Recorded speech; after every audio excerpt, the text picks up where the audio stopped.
So, grüß Gott beieinander. Wie haben wir denn drauf?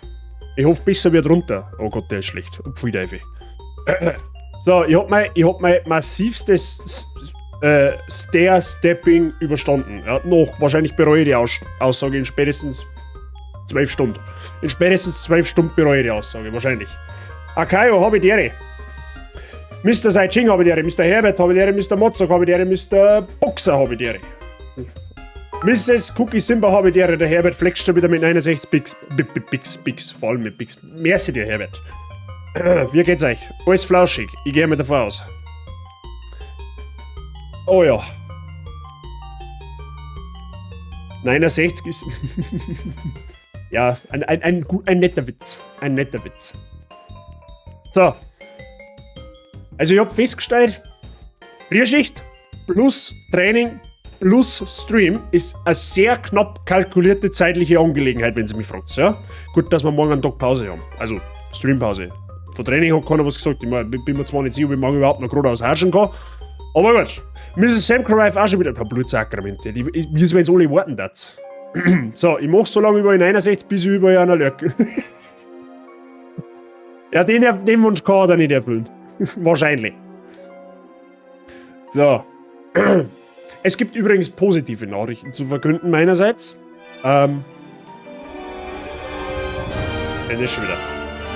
Herbert, merci dir. Merci für dein Autohost. Vielen lieben Dank. Es gibt positive Nachrichten. Nein, ich bin nicht verdammt. Das waren keine positiven Nachrichten, du. Na, scheiß. Scherz beiseite. Es gibt positive Nachrichten zu verkünden. Meine Nierenwerte haben wieder normal. Also war scheinbar wegen meiner Krypte, wo ich oder meine, weiß ich nicht, mein Salzgehalt, was weiß der Teufel, was nicht passt, hat, war scheinbar wegen den Schleidern gekommen. Ist wieder alles im Lot. Ja, das ändert zwar nichts daran an der Tatsache, dass ich trotzdem immer wieder mal Kreuzweh hab, aber gut. Hauptsache da ist alles in Ordnung. Weil das habe ich vor, wann war das? Vor 2 Tagen? Vor 3 Tagen? Ich hab keine Ahnung, ich stream so viel momentan. Oh, Kaffee vergessen. Dann gibt's halt Popcorn, das tut's genau also. Genau. Siehst du ja ja. Also, Leute, das müsst ihr euch mal vorstellen, für alle, die das nicht mitgekriegt haben. Ich schind mich ab im Fitnessstudio, mach Stair-Stepping, den absoluten Endgegner aller Trainingsgeräte, sondern sitzen lauter Leute in meinem Discord und sagen, Bazi-Stream wo? Genau gesagt waren es genau 3 Leute. Ja, dann weißt du, hast eine kaputt geile Community. Laut Modlock vorgestern letzter Stream. Habe ich das da angesprochen? Ich weiß nicht mehr. Keine Ahnung. Irgendwann hat mir der Dr. On-Stream angerufen. Ich weiß nicht mehr, wann das war. Ist wurscht, auf alle Fälle, es passt alles. Wer was, weiß ich jetzt auch nicht. Das ist gelungen. So, dann müsst ihr sagen, Xingshare, du hast jetzt dein Geschubskommand gekriegt. Beziehungsweise alle habt's ihn gekriegt. Ja? Das habt ihr förmlich schon danach bedelt. Aber für Bank passt der perfekt. Ja? So, Leidels, heute machen wir ganz flauschig bei unserem Platin-Guide weiter, ja, für Demon's Souls. Also sprich, da haben wir ja schon angefangen, am Sonntag, glaube ich, war das. Wurscht, ich glaube am Sonntag war es. Ja doch, muss am Sonntag gewesen sein, weil letztes Mal haben wir gerade auf Vox gestreamt. Sonntag haben wir da noch angefangen, da haben wir den ersten Grundstein gelegt. Heute wird's zum einen episch und zum einen flauschig, bis auf eine kleine Steine, die kann ein bisschen unflauschig werden, da spoilert die aber jetzt nicht. Und dann werden wir schon sehen, wie es wird. Wir haben ja letztes Mal schon, wie gesagt, den ersten Grundstein für unser Magiebild gemacht. Und heute werden wir unser Magie-Setup noch ein bisschen erweitern und werden wir heute einen, so war es von der Zeit her funktioniert, einen kompletten Keilstein abschließen. Ja? Der wird eben episch zugleich. Ja, schauen wir einfach mal. Ich hoffe, deswegen, weil ich mir nicht so sicher bin, ob ich das auf 2 Stunden einzwicken kann. Und wenn es glatt läuft, ja. Wenn es nicht glatt läuft, dann halt nicht. Deswegen, da ich meinen, mir verplempert man jetzt nicht allzu viel Zeit, wenn es nicht sein muss. Und gehen wir direkt ins Spiel. Ich glaube, das ist ein Deal. So. Fangen wir da mit dem Ton an. Was habt ihr jetzt noch geschrieben? Apropos flauschig, wer ist halt dran? Ich verstehe die Frage nicht. Und sei, merci für dein Lurk und viel Spaß weiterhin. Im Lurk. Nee? Aha. Ja, das Intro kennen wir schon, das brauche ich jetzt nicht mehr sagen. So. Wir bleiben offline, selbstverfreilich. Ich glaube, dass das der Spielstand ist.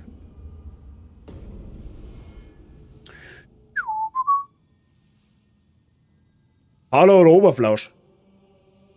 Einfache Lösung, länger streamen. Ja, die Zeit habe ich leider nicht. Aber wir haben ja eh keinen Stress. Jetzt muss ich gerade schauen.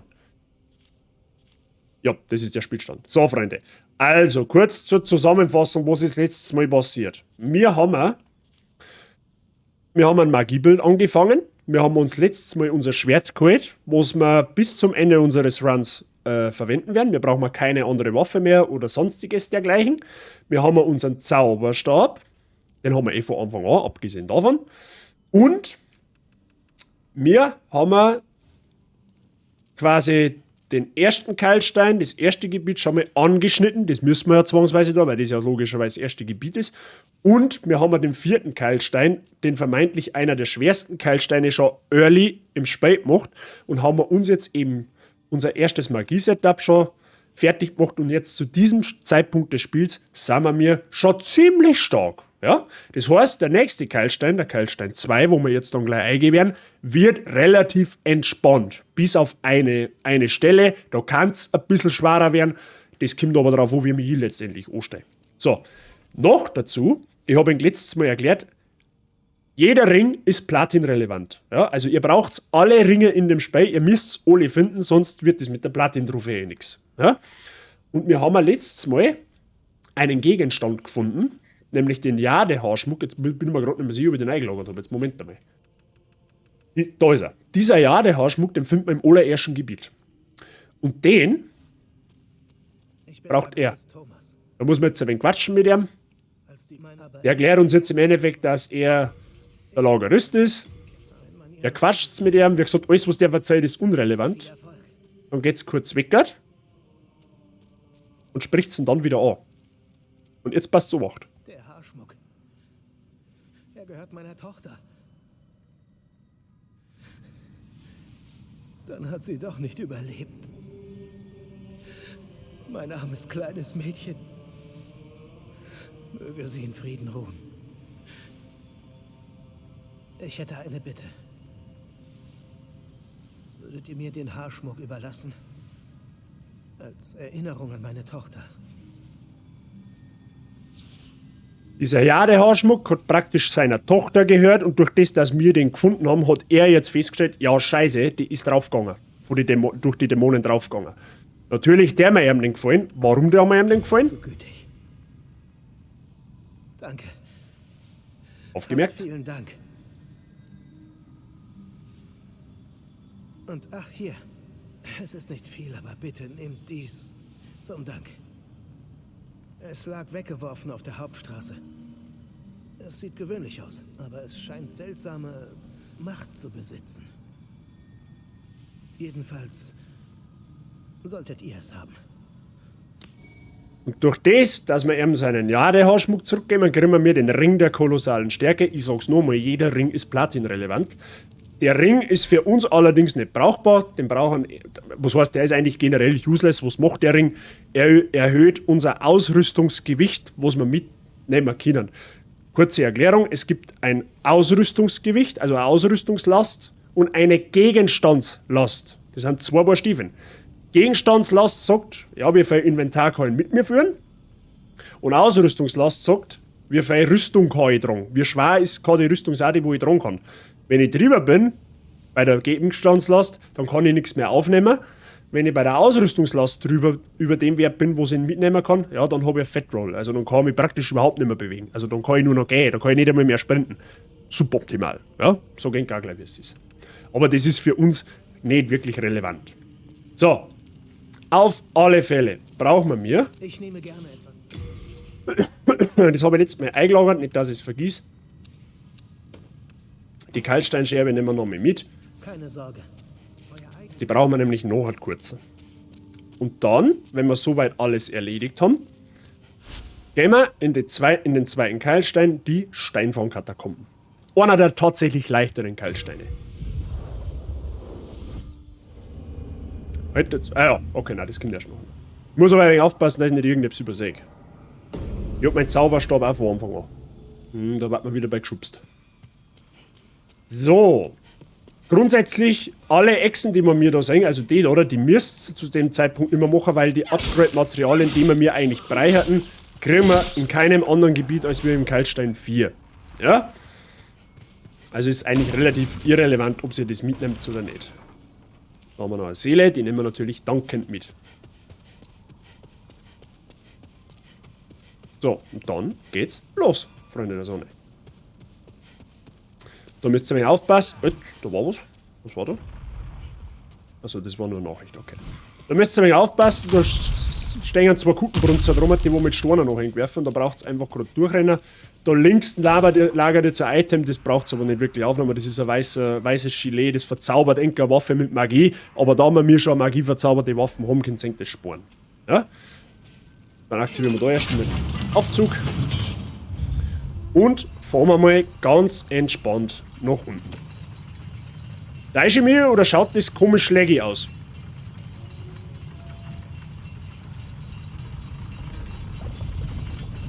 Laut OBS passt alles.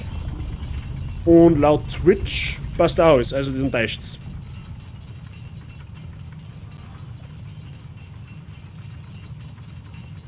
So, wir machen eine Erkundungstour nach unten, weil da liegt ein Item. Und das Item braucht man. Unter anderem. So, machen wir kurz rein. Weil da finden wir einen Empfemer Augenstein. Habe ich schon mal erklärt, diese Steine stellen unsere Menschlichkeit wieder her. Passt schon, Herbert. Die stellen unsere Menschlichkeit wieder her. Die brauchen wir später, um die Weltentendenz gezielt ins Schwarze zu bewegen. Ja? Habe ich schon mal erklärt, was die Weltentendenz ist. Wenn wir in einer menschlichen Gestalt in der Welt sterben, verstirbt sie unsere Tendenz um einen Klick ins Schwarze. Je schwärzer die Welt ist, umso schwerer wird's. Merci für dein Lurk-Cookie. So, dann fahren wir einmal ganz auf. Und Achtung, da ist das erste Mal ein Minister.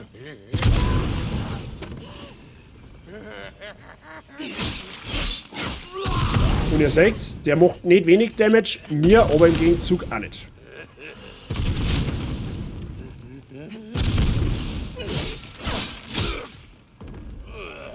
Bei den Minister ist es so, die haben immer einen festen Drop. Die Items, wo die einzelnen Minister droppen immer safe beim ersten Kill das Item. Und bei ihm ist das immer ein Vollmondgras.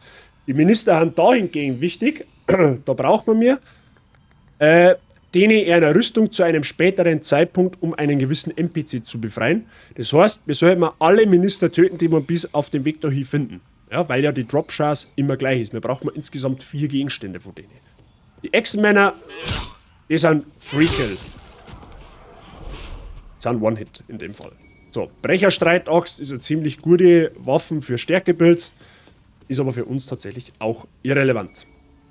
Das Einzige, man sollte diese Gegner da auf keinen Fall unterschätzen, auch wenn die One-Hit haben. Wir teilen zwar sehr viel Damage aus, im Gegenzug kriegen wir mir aber auch guten Damage. Ja? So ist es jetzt nicht. Und die Dinger, vor allem später, haben die wie sage ich denn, die haben so eine Art Spitzhackel dabei, da machen die ganz guten Schaden, wenn die da erwischen. Aber jetzt fahren wir erst einmal gemütlich mit dem Aufzug und chillen wir dabei mal ein wenig, da brauchen wir nichts riskieren und dann gehen wir einfach da weiter, wo wir hergekommen sind.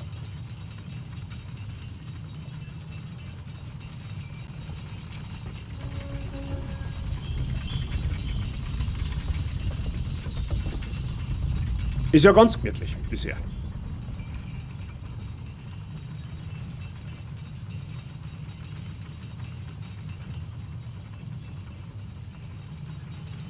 So, dann gehen wir weiter.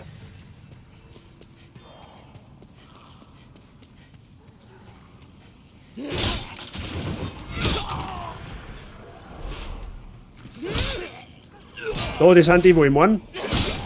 Die mit Spitzhackel auf keinen Fall unterschätzen. Die machen ganz guten Damage. Und jetzt, wenn ihr euch vorstellt, ihr habt eine komplett schwarze Weltentendenz, dann machen die teilweise One-Hits mit euch. Und das wollen wir, wie gesagt. Ansonsten haben die Gegner eigentlich relativ träge, relativ harmlos.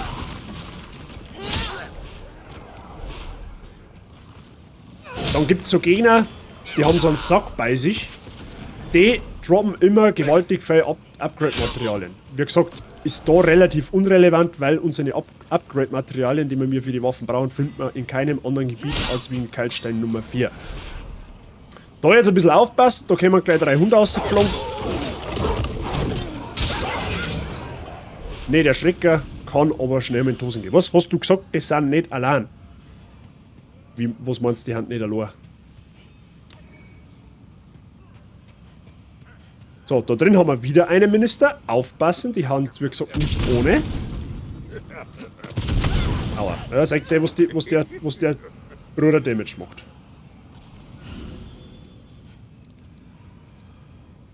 So.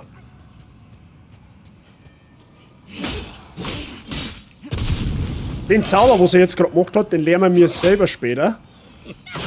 Sehr starker Zauber. Nein, die haben auch nicht allein. So, und der droppt auch Vollmondgras.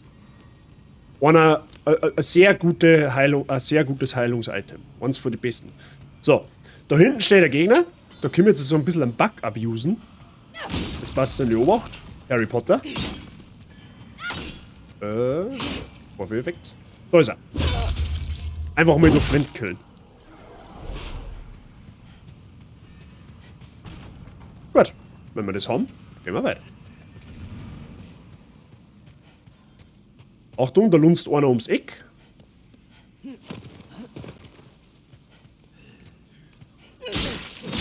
Wie gesagt, unterschätzt mir bitte nicht. Stimmt, du hast 3 persönliche. Unterschätzt mir bitte die Gegner nicht.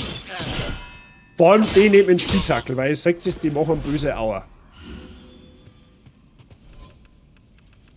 Wir werden ja jetzt die nächste Zeit sehr wenig unsere Magie nutzen, sondern wir werden jetzt überwiegend mit unserem Schwertkämpfer, weil einfach OP. Wir finden by the way da selber Spitzhackel, werden wir aber auch nicht benutzen. So, da oben steht der nächste Minister. Und ja, den müssen wir auch machen. Da lauft hier links. Ihr holt sein. Ja, genau. Nicht so auf jeden Fall. Machen wir es halt nur mal, weil es eh wurscht ist. Vorwärts.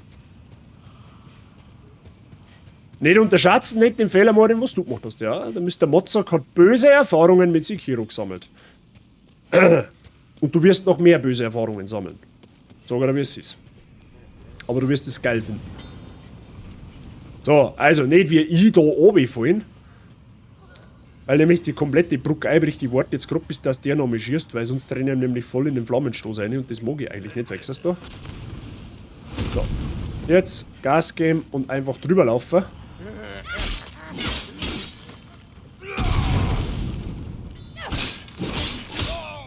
Und der Minister droppt das erste Ausrüstungsstück immer beim ersten Kill und das sind die Ministerhandschuhe. Da bist du mittlerweile sicher. Ja, ich hab das auch gesagt. Das habe ich da damals gesagt, als ich gespielt habe, dass das Spiel nicht so einfach ist, wie es ausschaut. Aber es ist halt nach wie vor eines der geilsten Spiele, die ich jemals gespielt habe und das bleibt so. So, dann rollen wir uns da runter, ganz entspannt. Da haben wieder ein paar Backelsuppenburm, die vernaschen wir. Die geben halt in Austausch halt wirklich kaum Seelen. Und dann aktivieren wir den Hebel.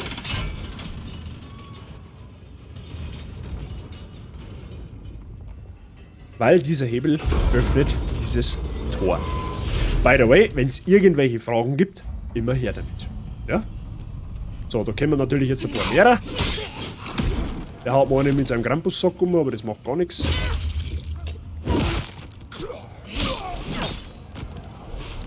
Und wir kriegen Loot. Mehr Loot, mehr gut. Merkt euch das. Wichtige Sache. Da haben auch wieder 2. Fahren wir auch gleich. Etzwettstein werden wir wahrscheinlich nie benutzen. Ist eigentlich nur dazu da, dass wir unsere Waffe, wenn sie mal. Warte mal, wo habe ich meine Kamera überhaupt? Ich habe von mir rechts, oder? Ja, sehr gut. Gibt es für Sekiro einen Easy Mode? Nein. Du musst es so nehmen, wie es ist. Ihr seht links bei meiner Waffen so einen orangenen Balken, der wo oben geht. Das ist sozusagen der Verschleiß von der Waffe. Den könnt ihr aber bei jedem Schmied könnt ihr auch in der Ausrüstung reparieren. Oder halt eben mit dem Ätzwettstein, den wir eben gefunden haben, dann könnt ihr eure Waffe wieder vollschleifen.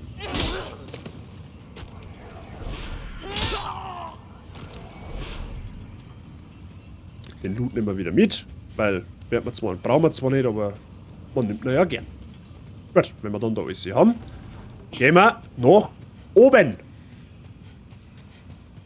Meine Damen und Herren, meine sehr verehrten.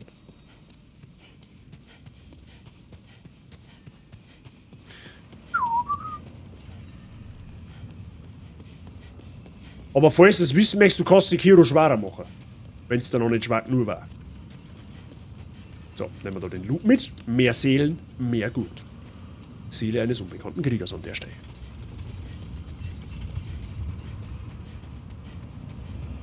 So, eine Nebelwand, keine Angst, da verbirgt sich nichts dahinter. Ja, sicher doch, habe ich sonst nichts Besseres vor mit meinem Leben. Ja, du hast aber gesagt, du machst Herausforderung, jetzt hast du eine. Mann, ich bin ein fairer Kollege von dir. Ich möchte ja nur alle Möglichkeiten sagen, die du hast. Aber leichter machen kannst du es nicht.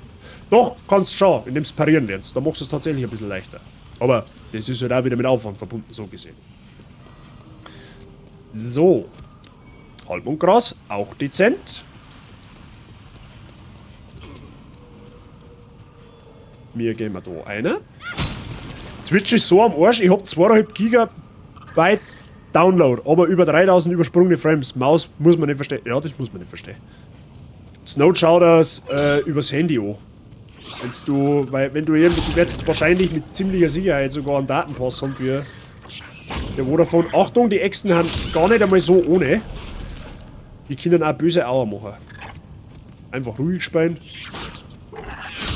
Und einfach one-hitten. Ja, wo ist noch eine, Mann? Ah, da hinten.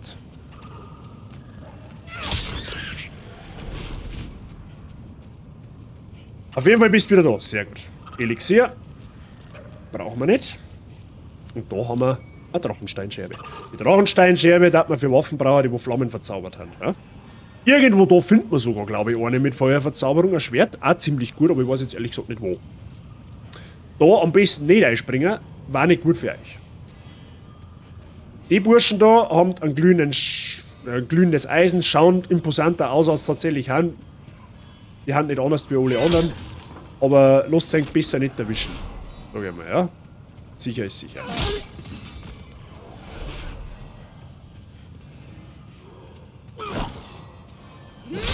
So, die Nebelwand skippen wir. Wir gehen da durch.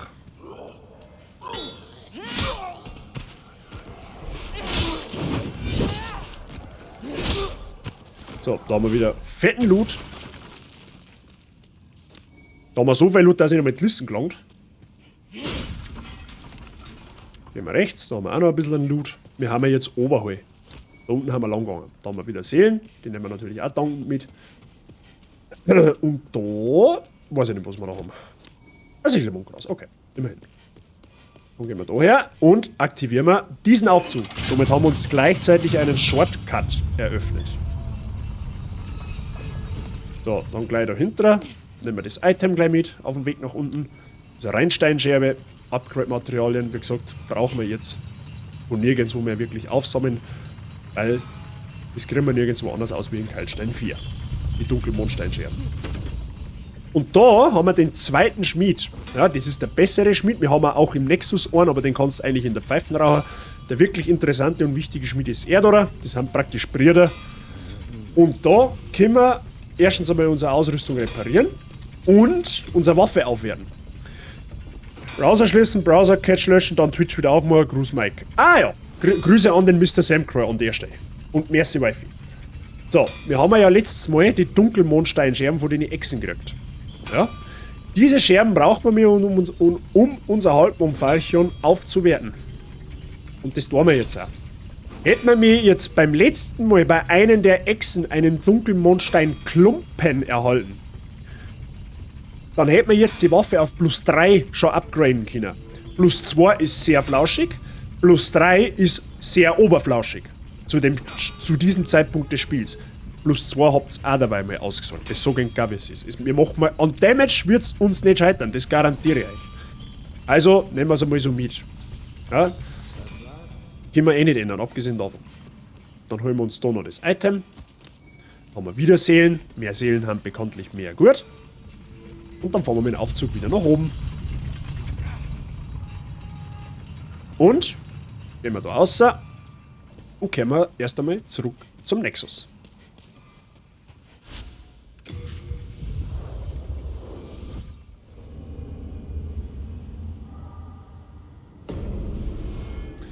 Dann suchen wir unseren Ehrenbazi-Meister Zauberlehrling auf. Und holen wir uns den Zauber Wasserschleier. Der Wasserschleier reduziert Feuerschaden. Ja. Und werden wir den gleich einstimmen. Seelenpfeil, der wir weg. Wir haben 2 Zauberslots. Und nehmen wir Wasserschleier mit. Das heißt, wir haben jetzt diese beiden Zauber. Einmal den Flammenstoß, unser Offensivzauber. Und einmal einen Wasserschleier. Wenn wir das haben, dann gehen wir wieder zurück. Ins Spieleareal. Weil den Shortcut haben wir ja jetzt offen. Wir müssen jetzt quasi den ganzen Weg nicht wieder außen rumrennen, sondern können wir einfach gleich über den Aufzug da auf, von wo wir herkommen haben.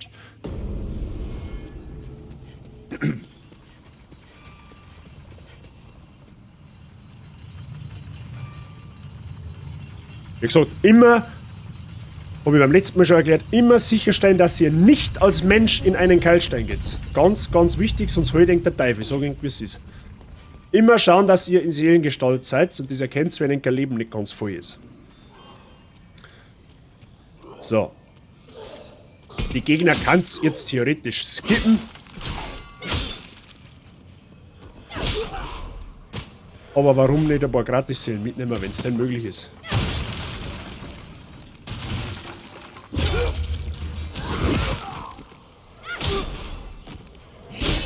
Gut, und dann gehen wir durch die Nebelwand. Kleine Nebelwand generell immer unspektakulär. Achtung, da ist auch einer. Und zwar einer mit einem Hackel. Na gut, wenn du nicht kannst, können wir die.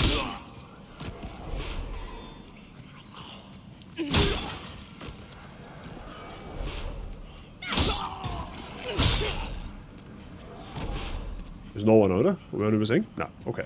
Richterli, ich grüße dich. Na, Feierabend? Alles gut bei dir? Unsere Hartsteinscherbe. Ah, da ist noch einer. Richtig gut, da war einer.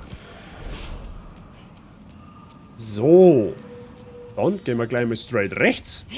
Zerstören wir da die Fassel. Und gehen wir da nach oben. Gehen wir bis da hinten her. Haben wir Loot. Mehr Loot. Gut. Spotty, habe die Ehre. Ich grüße auch dich. Oh ja, das jetzt schwappt die ganzen Feierabend rein. Sehr gut. Wie geht's euch? Ich hoffe, ein Tag war angenehm. Angenehm flauschig. Nehmen wir uns den Stahlscheitel mit. Ist nicht so, dass wir es brauchen. Jetzt stehen wir nämlich hinter den ganzen Bazien. Wenn ihr da von vorn kommt, werfen die mit Felsen auf euch. Das ist nicht so cool. Ja? Jetzt könnt ihr ja ganz entspannt von hinten die Gebrüder da mal angreifen.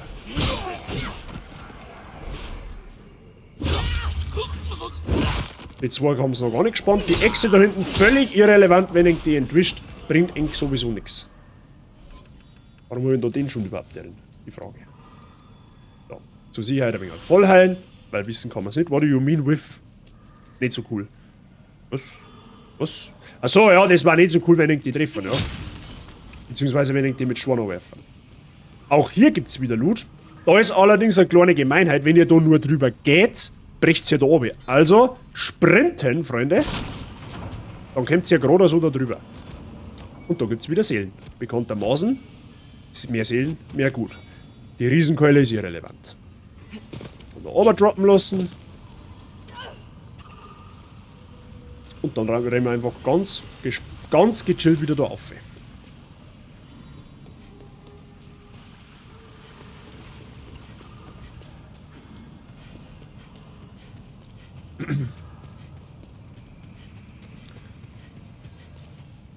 Knuffig. Knuffig war einmal. Knuffig ist die Vorstufe von Flauschig. Können wir uns auf das einigen?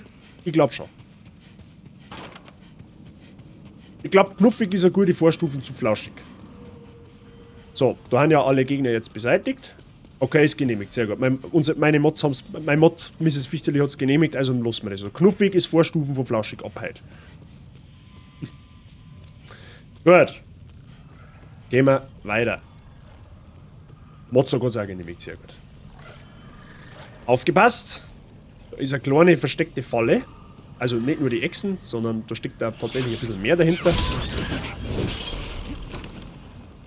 Und zwar kommt nämlich da irgendwann in relativ absehbarer Zeit, also ein blöder Hund dahergesprungen, im wahrsten Sinne des Wortes blöder Hund.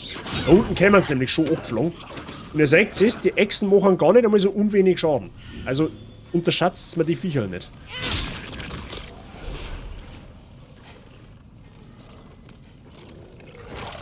Ah, da ist er eh schon. Zupfte! Sitz, hab ich gesagt. Aua.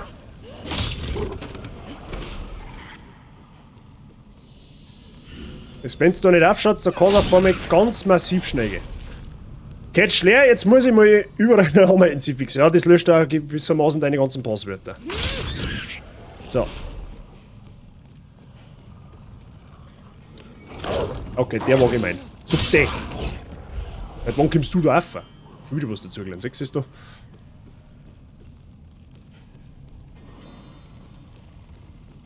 So, da kommt gleich nur mehr einer angeflogen, aufgepasst.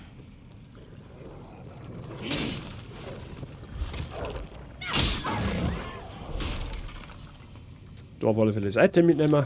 Schon wieder Wettsteine. Wie gesagt, wird man wahrscheinlich nicht verwenden, aber man hat es einfach.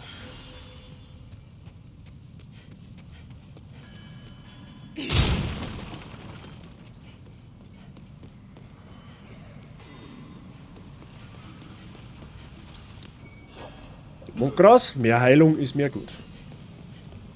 Jetzt läuft stabil, na immerhin schon schwer, dann hat Mrs. Samcrow und Mr. Samcrow haben immer ein Rad beiseite, wenn was nicht passt. Aber auch schneller.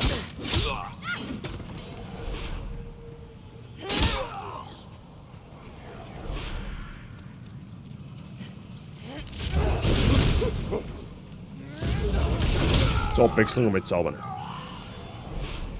Mike habe ich dere.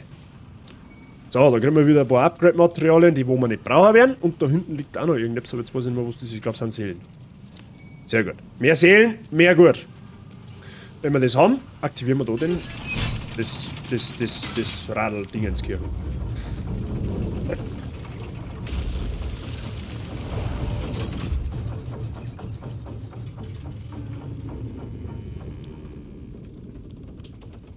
Was dazu führt, dass das Lavabecken da jetzt erkalten wird. Wo wir vorher nicht reinlaufen hätten sollen.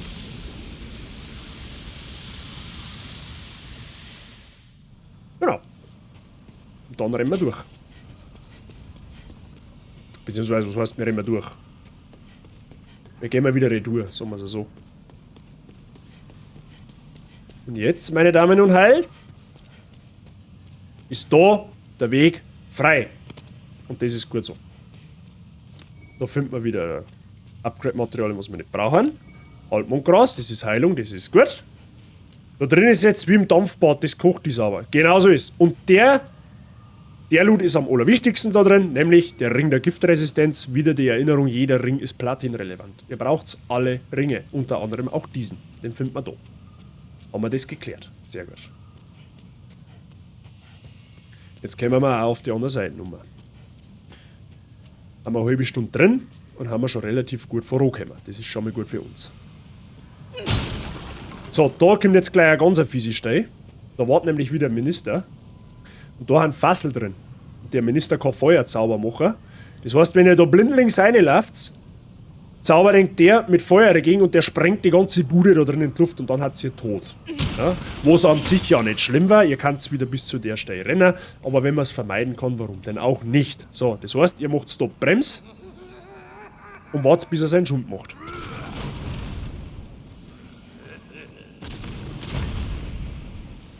Das macht man ihm kaputt und dann greifen wir an. Den Rußbruder.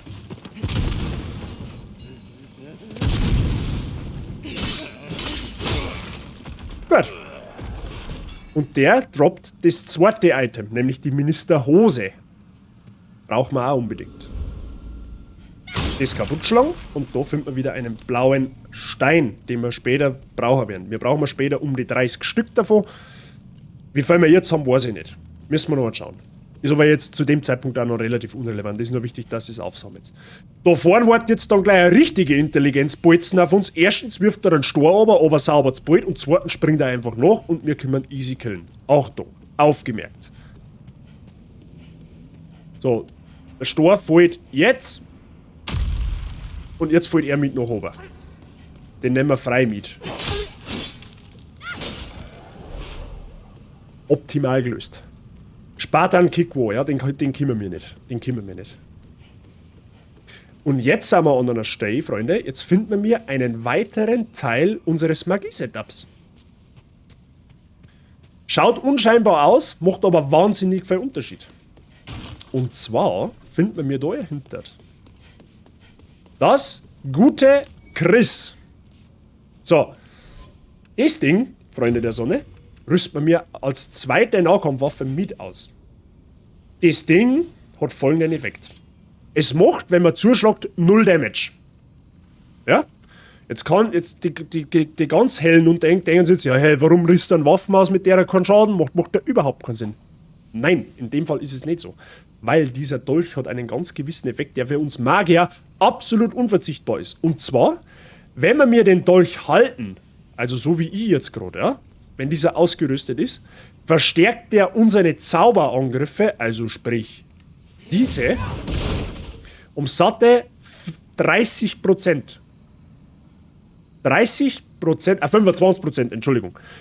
Verstärkt unsere Zauber um 25%, wenn sie in der Hand gehalten werden. Die Kehrseiten von der Medaille ist allerdings, wir kriegen auch 25% mehr Damage durch Magie, ja. Den Trade gängen wir aber gern ein, weil mehr Damage ist mehr Rumsen und mehr Rumsen war schon immer mehr gut. Und das nächste ist, es gibt nicht allzu viele Gegner in dem Spiel, die wo Magie-Damage machen, an und für sich. Aber mehr Damage nehmen wir natürlich immer mit, ja.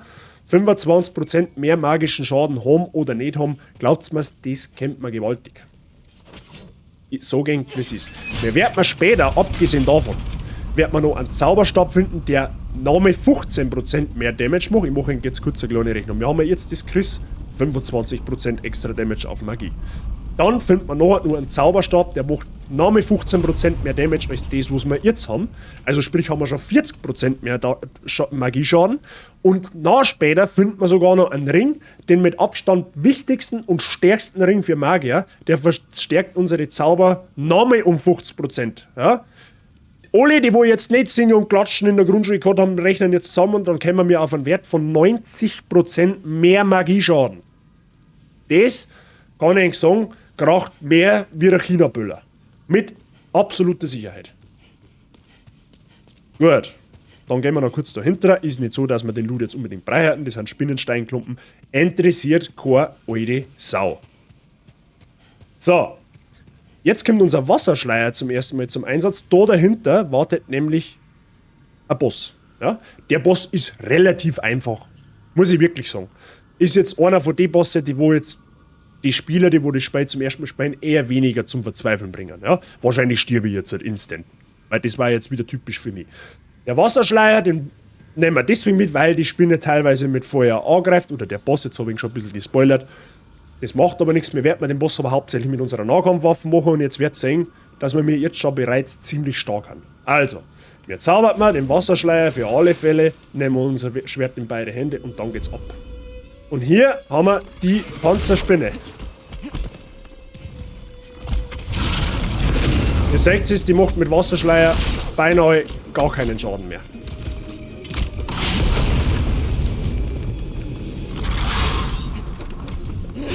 Und ihr seht, was ein Schlag an Schaden macht.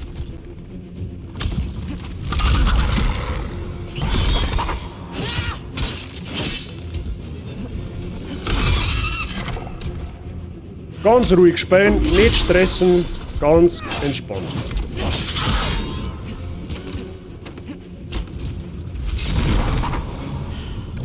Kurz vollheilen. So, wenn es das macht, einfach zurückrennen. Weil die zählt nämlich jetzt den ganzen Tunnel ab bis daher und wenn es das erledigt hat.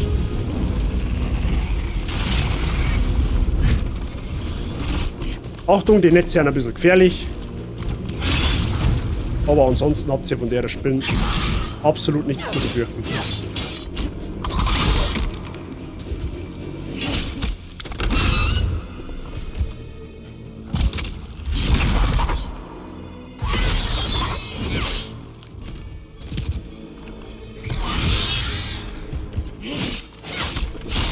Easy. Ganz einfach, ganz ruhig, ganz gechillt. Ihr habt gesehen, was unser Schwert bereits für einen Schaden macht zu dem Zeitpunkt.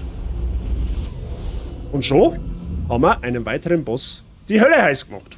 Und glaubt mir, das wird noch viel lustiger und interessanter. Ich hab's letztes Mal schon mal kurz angeschnitten, mir werden wir nachher, also heute wahrscheinlich, also heute nicht, aber bald wird man mir so weit sein, dass wir mir Bosse one-shutten. Ja, steinweise. Nicht alle, aber ein Großteil davon. Was heißt ein Großteil? Ein paar auf alle Fälle. Dann entspannt den Loot mitnehmen. Und goldene Regel Nummer 1, wir haben wieder menschlich, das heißt, ab in den Nexus und Arschbombe machen. Wir kriegen abgesehen davon noch eine Dämonenseele, die nicht konsumiert wird, Freunde. Ja? Hoppala, jetzt haben wir mich falsch geportet, das macht aber nichts.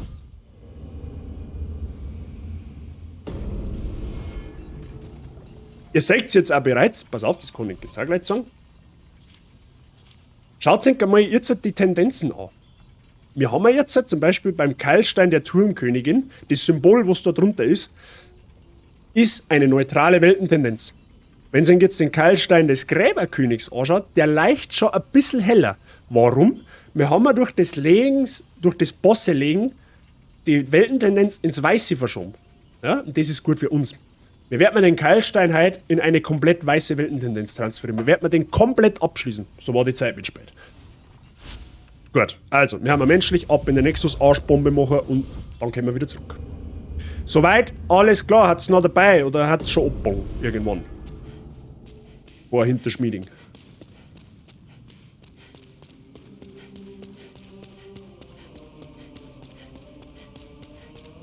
Erkläre ich auch nochmal.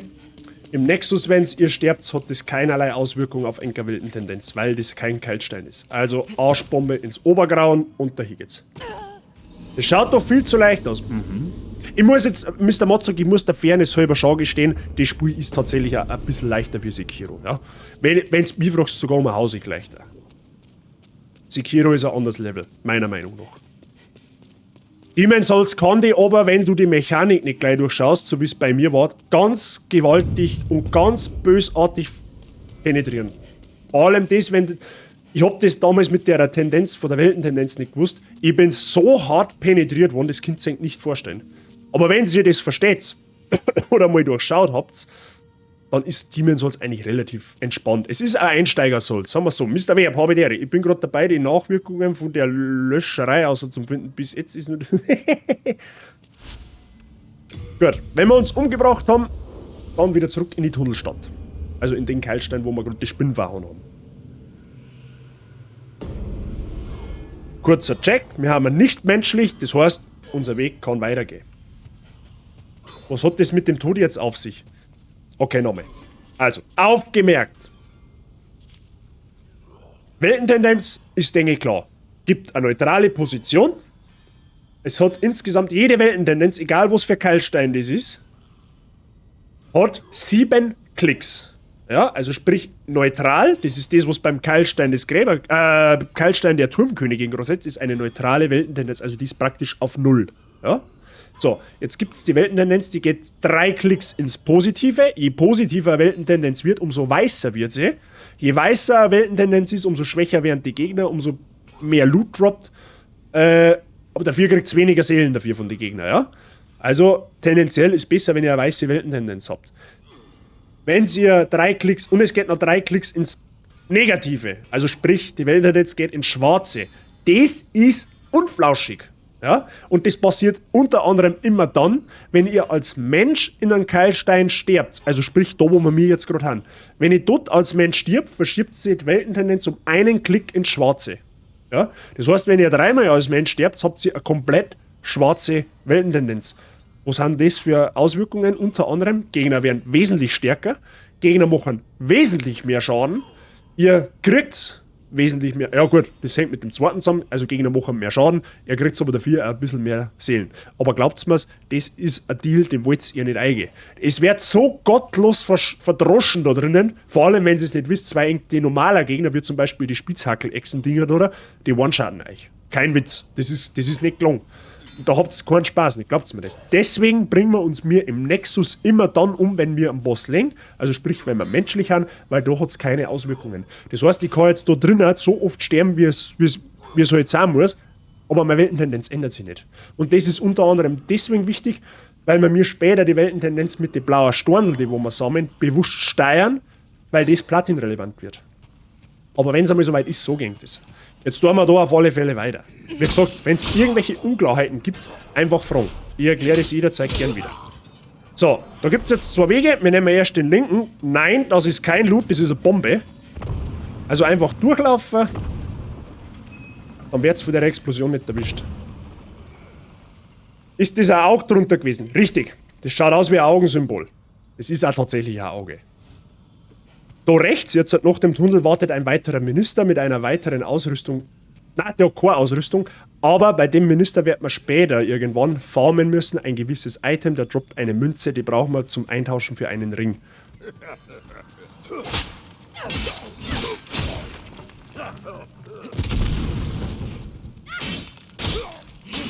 So, stirb. Der droppt. Ah, der droppt sogar ein Item. Okay. Das dritte Item haben wir schon, die Minister-Kyros. Und das Weiß ist gut. Genau. Je weißer, desto besser. So, den Weg dahinter nehmen wir erst später oder nachher. Wir nehmen jetzt erst einmal den Aufzug nach unten. Da haben wir nämlich eine klitzekleine Kleinigkeit zu erledigen. So, wir brauchen jetzt unseren Zauberstab. Wir nehmen unsere Crescent Hand, weil 25% mehr Damage ist mehr gut. Das Spiel wird schwerer, wenn du stirbst. Wenn du als Mensch stirbst. Ich sag das bewusst nur mal dazu. Wenn du als Mensch stirbst, wird das Spiel schwerer. So, da haben wir nämlich zwei schwarze Phantome. Und die machen wir jetzt. Nein, die Ex brauchen wir nicht. Und denen harzen wir jetzt auch. Ihr seht, wir machen ganz okayen Schaden.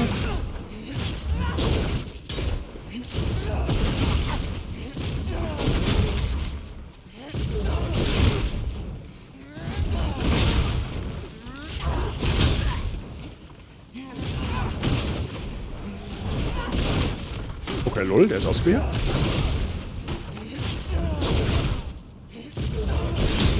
So, easy peasy, lemon squeezy. Warum macht man die? Eigentlich nur aus einem einzigen Grund. Weil die droppen unter anderem diese blauen Steine und die blauen Steine, haben wir schon gesagt, die brauchen wir. Und warum stirbst du, was? Und warum wirst du dann zum Mensch? Ein Mensch, du wirst immer dann zum Mensch, wenn du einen Boss legst. Ja? Du legst quasi einen Dämon, durch das kriegst du deine Menschlichkeit zurück. Deswegen killen wir uns vorher.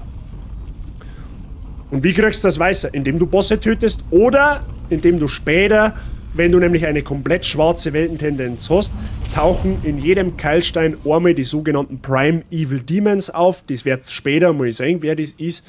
Durch das Töten von einem Prime Evil Demon bei einer komplett schwarzen Weltentendenz, die kommen auch nur dann, verschiebst du deine Weltentendenz von komplett schwarz wieder auf neutral. Also die geht dann 3 Klicks wieder ins Positive.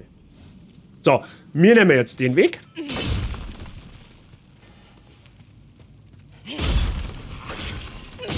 Achtung, da war der Gutenbrunzer. Bist wieder bei mir, sehr gut. So, aufgemerkt. Da kommt jetzt gleich eine neue Gegnerart. Nämlich diese Kollegen hier. Die sind eigentlich total tanky oder richtig tanky, aber die sind sehr anfällig gegen Magieschaden. Und was machen wir mit unserem Schwert? Richtig, Magieschaden. Das ist gut für uns. So, wenn wir jetzt da herkommen, wächst du auch wieder so ein Geschwür raus. Zwei, 3 Mal draufgehauen und der Lachs ist gegessen. Da ist eine Echse, könnt's ignorieren, braucht's nicht. Wie gesagt, die Upgrade-Materialien sind für uns irrelevant. So. Wie in nahezu jedem Souls-Spiel gibt's auch hier Fallpassagen. Ja, und diese müssen wir jetzt wahrnehmen, weil, was machen wir jetzt? Wir müssen jetzt einen NPC treffen, den müssen wir dazu bringen, dass er weiter moved, sonst kriegen wir später ein Problem. Ja, und zwar ist es diese Fallpassage.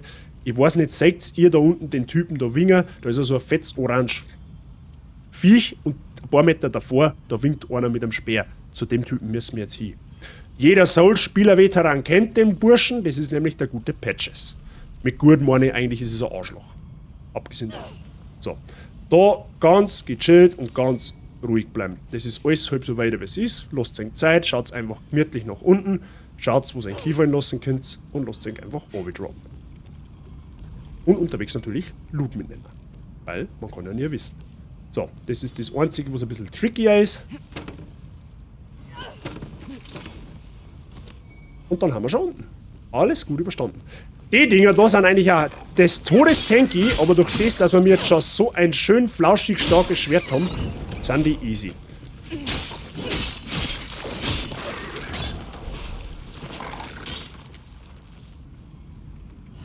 Nur mal kurz vorhalten, für alle Fälle.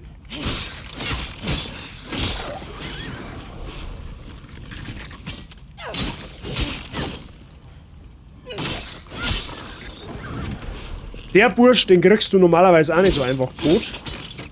Aber wie gesagt, wir haben ein schön gutes Schwert. Von daher geht das.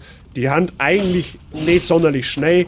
Unterschätzt es aber nicht. Die können durchaus guten Schaden machen. Wie es ihr gerade sagt. Bleiben wir mal ganz cool. Die haben tatsächlich, die können schon guten Damage machen. So ist es jetzt wieder nicht. Ja. Ist dieser Dönertier. Er verbrennt, ja. So, Achtung, der Dicke fliegt nämlich in die Luft. Schaut's ganz schnell, dass es weiterkommt. Weil sonst hat es nämlich. Und das wäre unflauschig.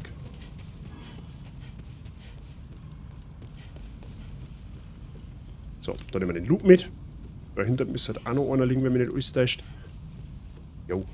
Glaube ich an Seelen, oder? Na, Drachensteinscheibe, okay. So, wenn wir das haben, dann sind wir eigentlich schon da, wo wir ankommen wollten. Dönertier mit Special Effects, so. Der ist so scharf, dass er in die Luft fliegt, seht ihr's. Da ist der Oberbrummer drauf, der Dönertiere, das ist das Oberdönertier. Kommen wir gleich dazu. Achtung, kommt wieder ein Wurmi. Sagen wir mal, wo sein Ende ist. So, und ihr werdet jetzt gleich, für alle, die den Patches nicht kennen, ihr werdet gleich erfahren, warum er ein Arschloch ist. Als ODT, genau. Oh, ihr seid nicht wahnsinnig, oder? Ja, was für gute Reisegefährten wir doch sind. Freut mich sehr. Ich bin Patches. Oh, seht ihr den Schatz dort drüben? Geht und holt ihn euch. Ein Geschenk von mir. Als Zeichen der Freundschaft. Puh, gut, dass ihr da seid. Das seelenlose Gesindel macht einen wahnsinnig. Voices vom Spey sind ziemlich leise. Ich hab Spey aber schon ziemlich auf als Moment, aber das könnte natürlich sein, dass das an den Einstellungen liegt, weil die habe ich eigentlich nicht verändert. Die haben aber eigentlich auch voll. Also noch lauter kann ich Spey praktisch. Doch, ich kann es um 20% lauter machen, ich bin mir aber nicht sicher, ob das Sinn macht. Aber ich kann es jetzt einfach mal probieren, okay? Ich mache jetzt das Spey einfach mal so laut, wie es irgendwie möglich ist, also auf 100%. Es müsst ihr mir halt dann sagen, wenn es den Torwaschel zerrissen hat. Alles andere ist gut, ja. Ich hab mir schon gedacht, ja, das ist dann Spey selber. Das kann ich, da habe ich dann jetzt tatsächlich keinen Einfluss nicht drauf, weil das, ich hab schon alles so laut, wie es irgendwie möglich ist. So, zurück zum Thema. Als Laie kommst du jetzt natürlich, oh geil, da hinten ist ein Schatz, der gibt ihn uns gratis. Ernsthaft? Ja, und dann lauft sie da einer, natürlich, weil er den Schatz. Aha. Der Schatz gehört allein euch. Falls ihr überlebt. Ja, genau. Okay, jetzt haben wir tatsächlich den Fall. Wir können jetzt, da seht ihr unser Gegenstandslast.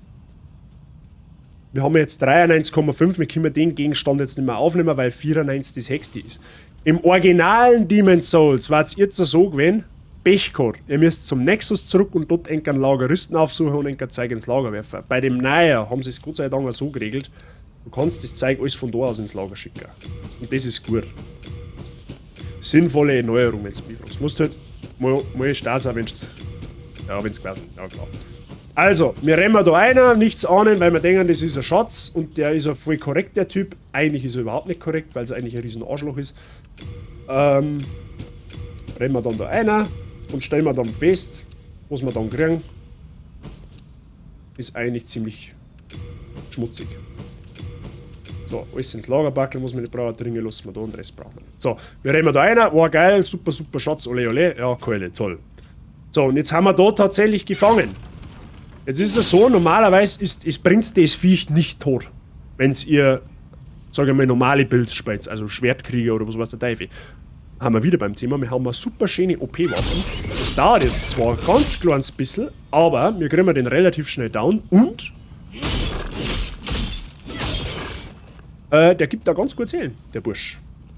Der soll jetzt allerdings gleich mal vorweg aufpassen, der Typ fliegt genauso in die Luft. Und zwar gewaltiger als den wir vorher gesehen haben. Der ist ja schließlich Aggressor.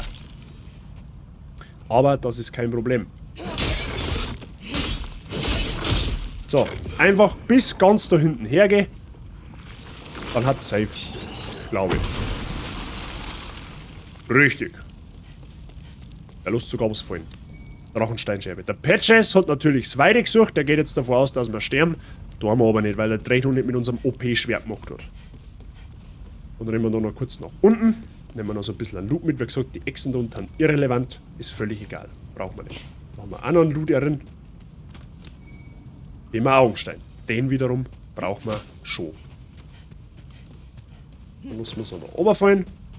Weil da herum hat noch 3 Wurmis.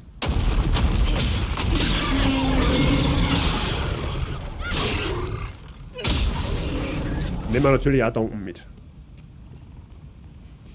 Dann nehmen wir den Loot noch mit und dann haben wir auf der Seite soweit alles erledigt. Deswegen kehren wir jetzt mit Hilfe der Keilsteinscherbe in den Nexus zurück. Phase 1 dieses Gebiets abgeschlossen. Die Aufgabe war jetzt eigentlich nur, diesen NPC zum Weitermoven zu zwingen. Und das haben wir erledigt.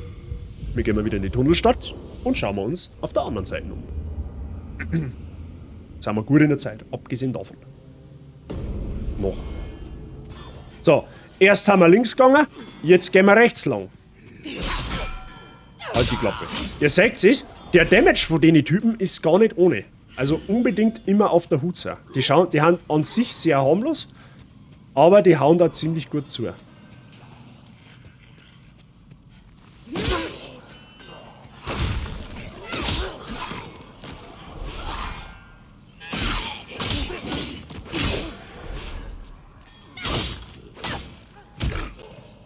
Okay, das ist unflaschig. Wir haben einige an Gegnerin.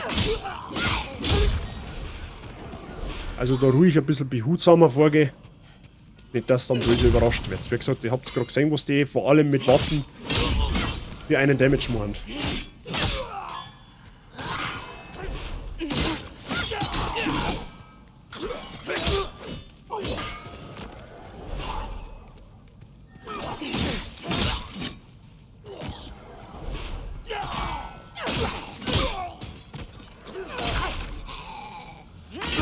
Oh, der hat das sogar überlebt. Was? So.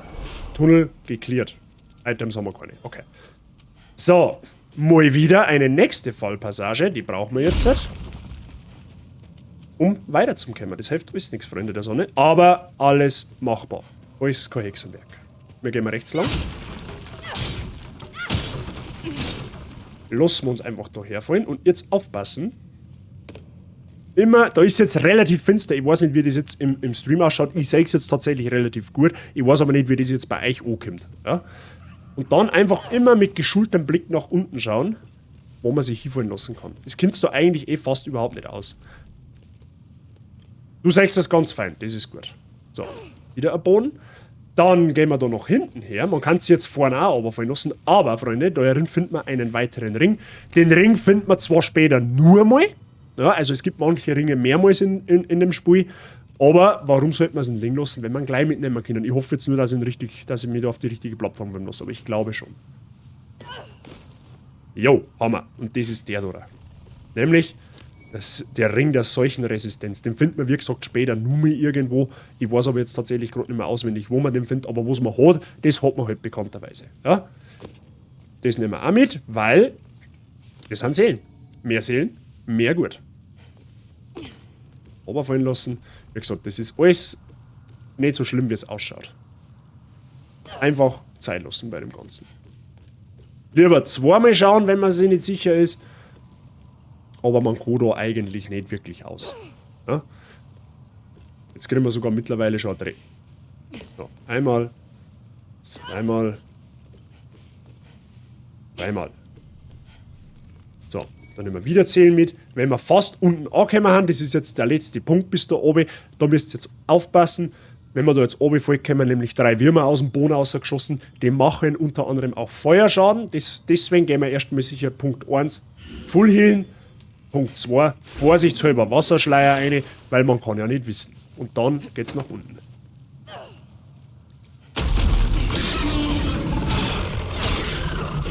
Okay, Bericht. Es sind doch 3 Sechser. Und das macht gar nicht wenig Schaden. Da müsst ihr wirklich aufpassen. Deswegen mehr Prävention wie einfach blindlings reinrennen. Ja? Natürlich weiß man das nicht, wenn man da das erste Mal runterkommt. Das ist auch klar. Aber deswegen habt ihr mich. Deswegen sage ich es Ihnen. In dem Fall, dass wer noch spielt. Oder wer vorhat zum Spielen. Den Loot nehmen wir natürlich noch mit. Sind wieder Seelen, mehr gut.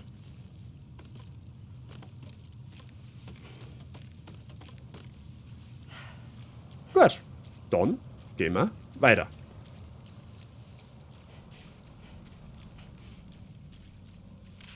Da haben wir jetzt wieder so, da geht es nach hinten weg, da müssen wir jetzt hinschauen. Da findet man nämlich ein sehr, sehr wichtiges Item, was wir später bei einem Boss brauchen, um eine weitere Trophäe zu kriegen. So ging damit, wenn es soweit ist, die werden wir nachher auch noch machen. Gemäß dem Fall, wir kommen an dem vorbei, so jetzt einmal so. Da müsst ihr auch wieder Obacht geben. Schaut auf jeden Fall auf, dass ein Wasserschleier aktiv ist, weil die machen, da kommen jetzt auch wieder 3 Würmer, die machen auch Feuerschaden. Lieber nichts riskieren. Und einfach ausrüsten, weil das kostet nichts. Der seht es, das macht jetzt trotz Wasserschleier ziemlich viel Schaden.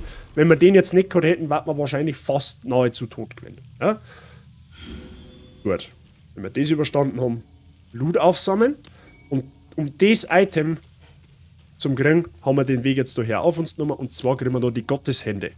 Das ist eine Handwaffe, die brauchen wir wie gesagt später. Unbedingt. Also das müsst ihr machen. Da kommt es gar nicht aus, außer es mögt keine Platin-Trophäe. Da macht es nicht. Aber werde ich dann später erklären. Warum und wieso. Da nehmen wir wieder Loot mit. Vollmondgras. So, ihr seht es schon. Da ist eine dicke, fette Nebelwand. Und die ist nicht nur klar, sondern auch relativ groß. Das heißt, Freunde der Sonne, das ist jetzt ein Punkt, der ist tatsächlich ein bisschen schwieriger in dem Spiel. Dahinter wartet nämlich jetzt ein Boss, der, sage ich mal, in Demon's Souls zu einem der Bosse gehört, der was tatsächlich ein bisschen in sich hat, ja. Aber dafür haben wir uns unter anderem, eigentlich nur deswegen, ausschließlich deswegen, haben wir uns den Wasserschleier geholt, weil der Typ greift ausschließlich mit Feuer an. Der Typ ist praktisch Feuer und Flamme, ja. Der macht Angriffe, die machen Flächenschaden. Durch Wasserschleier minimieren wir den Schaden. Er macht aber auch physische Angriffe und die machen böse Auer. Ja, die machen wirklich böse Auer. Deswegen müssen wir da jetzt ein bisschen Obacht geben. Deswegen rüsten wir jetzt für diesen Fall einfach einmal das beste Gras aus, was wir haben. Und zwar vorneweg das Vollmondgras, dann das zunehmende Mondgras und das Halbmondgras. Mit Sichelmondgras braucht es da nicht mehr anfangen. Glaubt mir, die Zeit habt ihr nicht unbedingt erwischt. Ja, damit wir ganz schnell und ganz gezielt nach oben heilen können, falls uns denn wirklich erwischt, und glaubt mir, der wird uns erwischen. Es kann jetzt natürlich sein, dass da der Punkt ankommt, dass jetzt da an den ersten Punkt jetzt was sagt, okay, da wird es jetzt tatsächlich ein bisschen knifflig, ein bisschen schwerer, da bleibt es ein bisschen hängen. Wenn es da stirbt, macht überhaupt nichts, ihr könnt da wieder runterrennen, relativ schnell. Ich sag's euch vorne weg, solltet ihr jetzt da bei dem Boss sterben, oder sagen wir mal so, solltet ihr jetzt bei dem Boss sterben, und so dann auf dem Weg zum Boss nur mehr sterben, gibt es einen Trick, damit wir unsere Seelen nicht verlieren. Einfach Spei, instant schließen und wieder aufmachen, dann haben die Seelen wieder in den Bossraum. Ja? Sorgen für den Fall, dass es so weit kommt. Bevor wir eingehen, Wasserschleier zaubern, Schwert in beide Hände nehmen und dann gehen wir rein. Einer der geilsten Bossfights überhaupt in dem Spiel.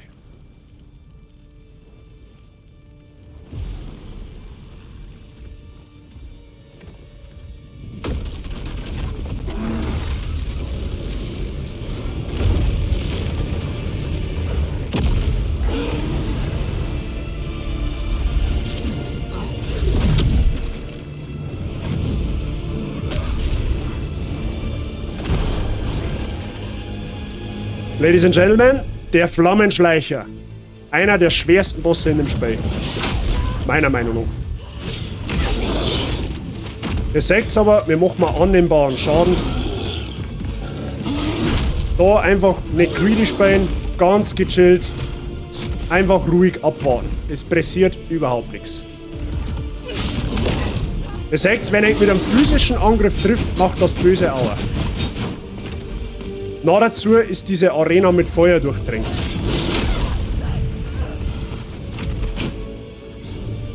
Deswegen habt ihr unter anderem das Vollmondgras ausgerüstet, damit ihr im Falle des Falles sofort nach oben heilen könnt. Beachtet unbedingt, ich weiß, dass das schwer ist, aber behaltet unbedingt im Auge, ob ein Wasserschleier abläuft, weil dann wird's böse. In dem Fall ist das jetzt der Fall. Dann einfach nachbuffen.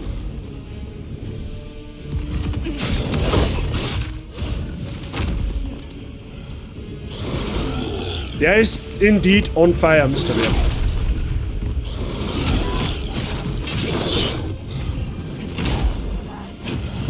Jetzt hat er mit Dänge drin. Okay, jetzt bin ich gestorben. Es hilft nichts. Ist passiert, ich hab mir jetzt in Dänge drin, ich hab nicht mehr auskennen. Ich bin noch dazu im Lava hängen geblieben. Nichts passiert.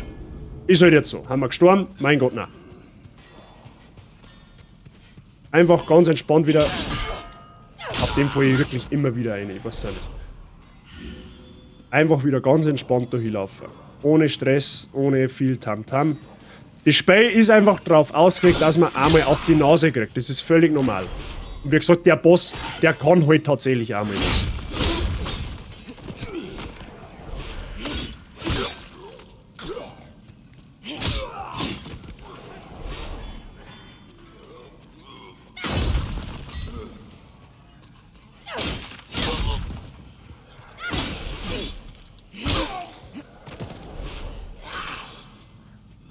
This guy is on fire. Ja, der hat es ein wenig ganz mit der Schärfe, ein wenig mit der. Der hat es mit den Flammen ein wenig. Ein wenig gar genau genommen.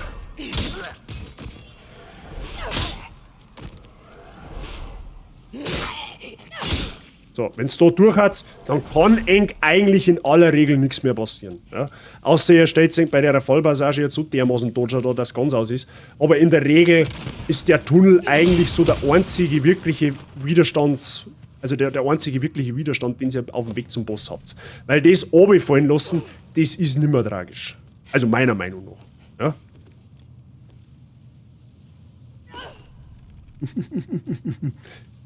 Wichterli hat immer die passenden Emotes parat.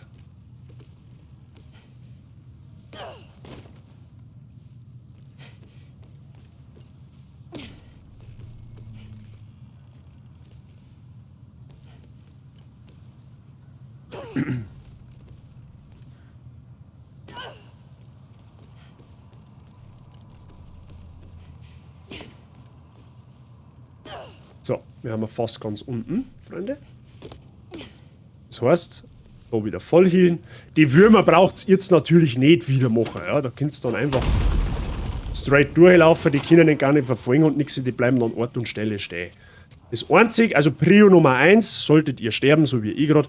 Prio Nummer 1 ist jetzt, wenn ihr in den Bossraum habt, natürlich davor wieder Wasserschleier aufsetzen. Und Prio Nummer 1 ist Seelen aufsammeln. Ganz wichtig. Ihr lasst diese Seelen nicht dem Risiko ausgesetzt, dass ihr nochmal sterbt. Ja? Also wenn ihr da habt, Wasserschleier ausrüsten, in den Lurch reinschauen, wo haben die Seelen, die liegen direkt straight da. Mitnehmen, einmal durchlaufen und der Lachs ist gut.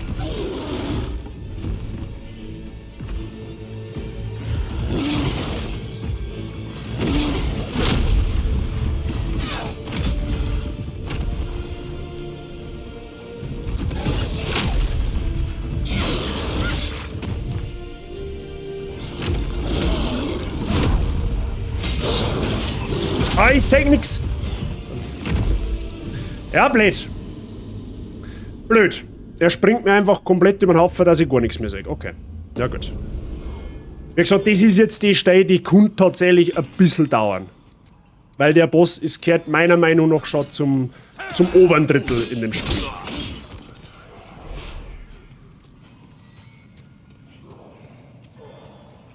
Er ist Feuer und Flamme für mich, ja. Das finde ich aber nicht so. Das finde ich aber nicht so. Blöde Mistsau da drin. Das finde ich aber persönlich nicht so lustig, dass der Feuer und Flamme für mich ist. Ich meine, kann der ruhig ein wenig gechillter sein.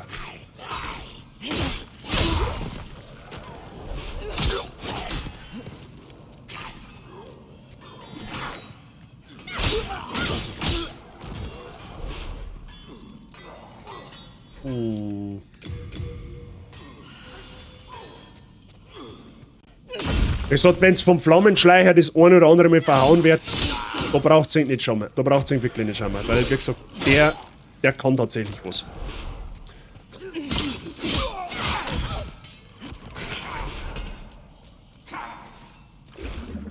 Oh, das wollte ich eigentlich nicht. Ja, aber gut, okay.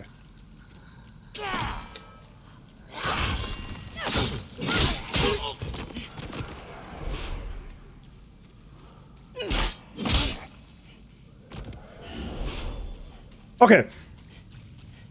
Same procedure as every day.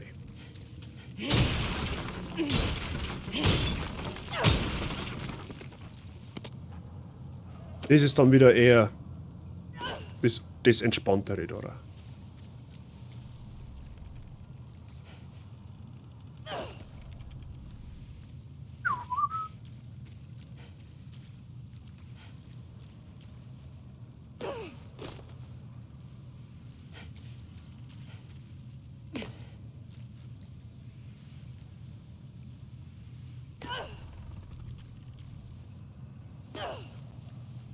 Irgendwann können wir so eine Passage auch auswendig, ja.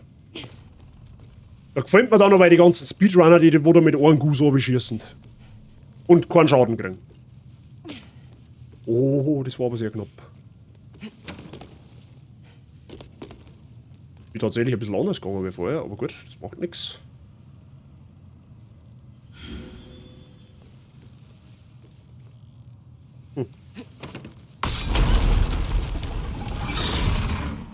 Gut. Alle guten Dinge sind 3. 20, hab ich gehört. Wird man sehen. Also.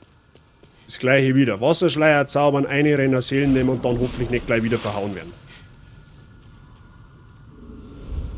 Seelenlingen hinter ihm. Das ist jetzt ein bisschen suboptimal, wenn es mitboxt. Aber gut. Nix, was man nicht hinbringen darf.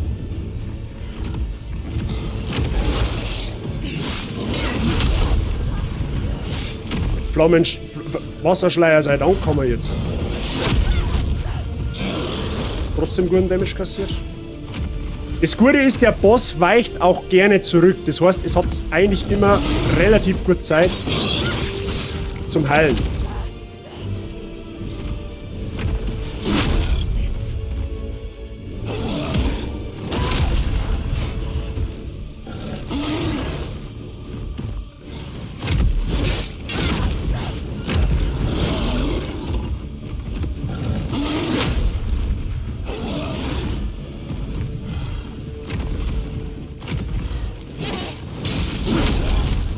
Oh, Wasserschleier ist weg, das ist schlecht. Das ist eben das Gute, er weicht einfach gerne einmal zurück und dann habt ihr erst Zeit zum Heilen. Da ist er, in dem Fall ist er sogar relativ flauschig. Einfach nicht greedy werden, versuche einfach ganz in Ruhe zum Spielen.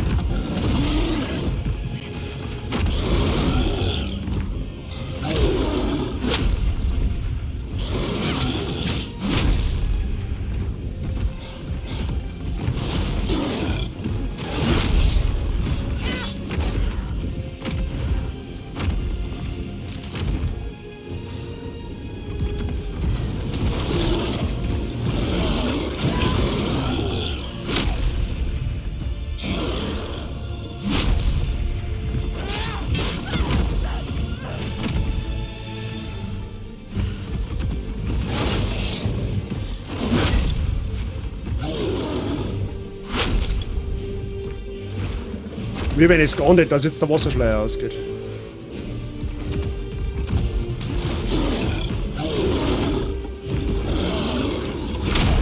Aua.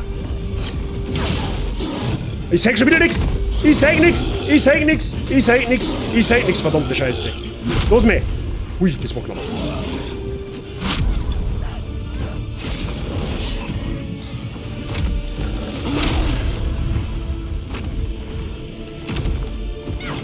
Aua.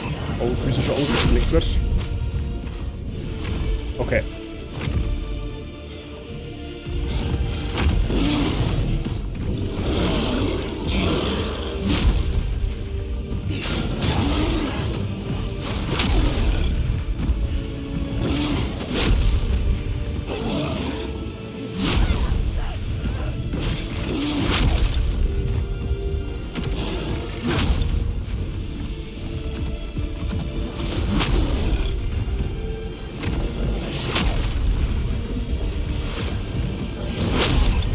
Oh, gut, dass der Wasserschleier mehr reingekommen ist.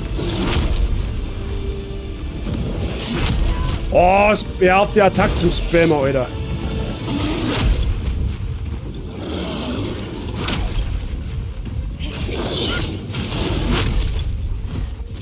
Gleich 100.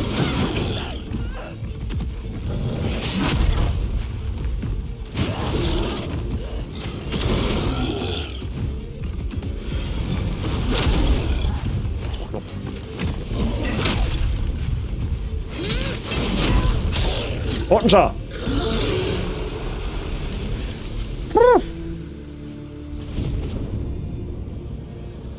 Nice!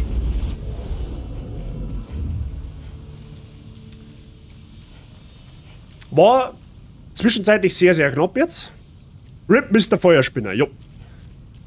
Wie gesagt, Flammenschleicher, sage ich mal, von der Schwierigkeit her in dem Spiel gehört er auf alle Fälle zu die Top 3, wenn du mich fragst. Also der ist schon, der Boss war eigentlich tatsächlich erst zum späteren Zeitpunkt gedacht, weil der ist wirklich nicht ohne. Das Ding ist halt, er macht halt Flächenschaden, er macht Brandschaden, er sagt es, der drängt ihn halt einmal ganz schnell gerne in die Enge.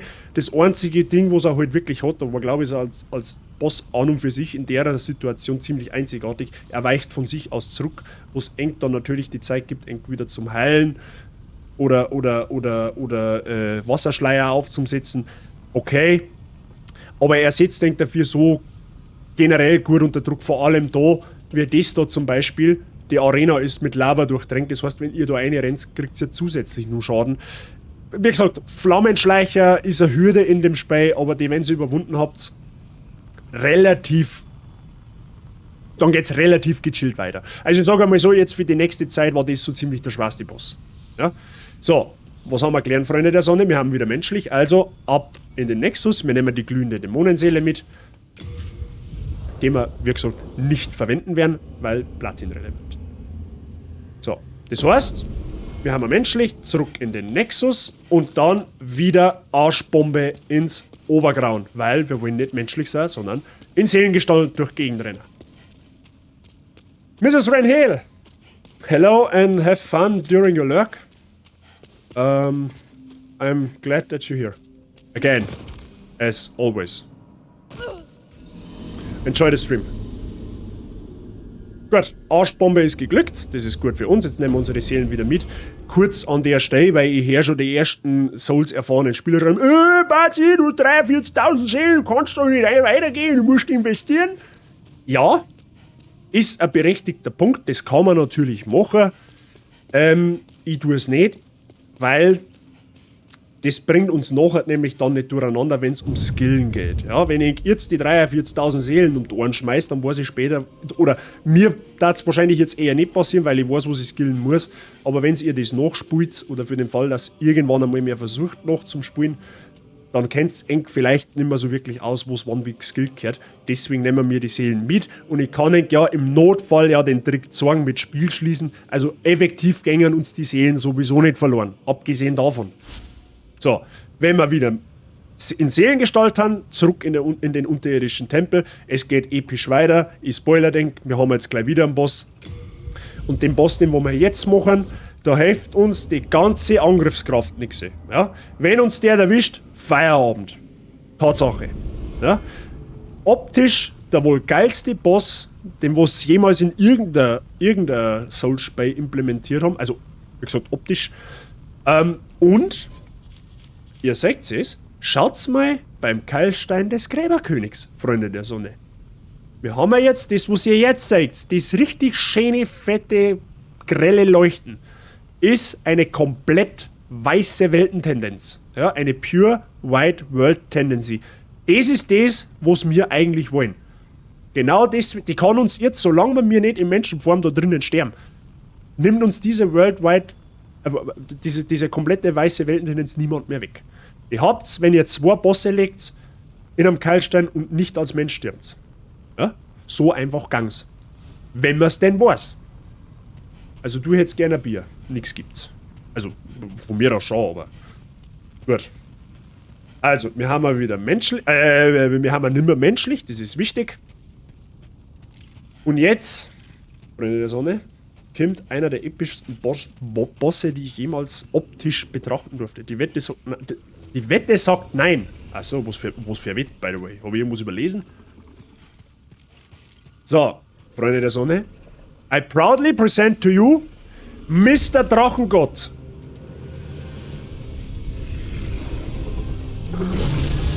Dieser Boss ist praktisch nichts anderes wie Hide and Seek. Mehr ist es nicht. Diesen Boss könnt ihr nicht damagen. Es geht nicht. Ihr könnt auf den Hit zaubern, wie ihr wollt. Es wird ihn nicht jucken. Oh Wunder bei der Regress. Ich zeige euch nachher noch in voller Pracht. Also, was machen wir jetzt?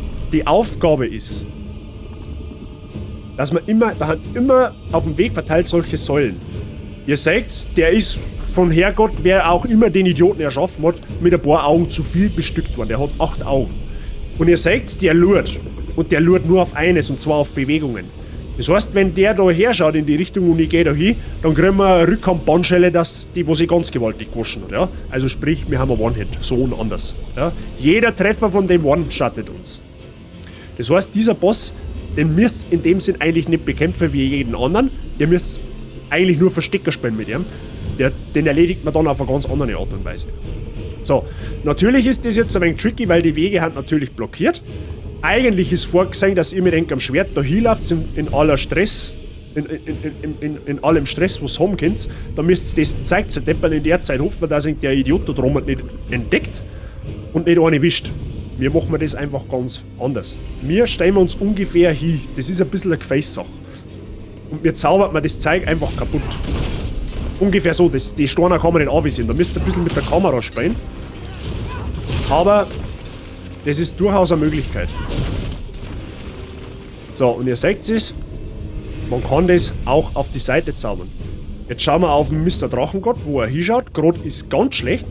Ob er ihn gesagt oder nicht, könnt ihr da hingehen, ausfindig machen.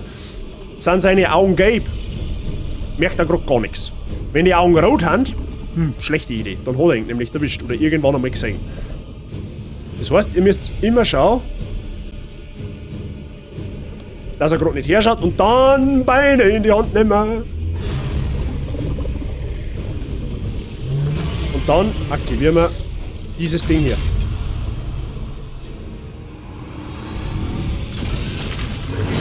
Stay still, his vision is past the movement. Genau so ist es. Ich habe am Anfang mit einem Freund gewettet, dass ich schaffe, auch über das Jahr kein Bier trinken. Und wann war das Bergfest? So, der zerdeppert uns das Katapult. Eine Frechheit. Aber ihr seht, der Boss nimmt fast die Hälfte Schaden durch das. Aber das war natürlich noch nicht alles.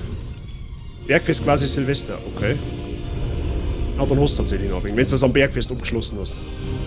So, selbe Spiel wie vorher. Der ist jetzt natürlich richtig salzig. Ja? Der hat jetzt dezent überhaupt gar keinen Bock mehr auf uns. Ich aber auch ehrlich gesagt auch nicht auf ihn.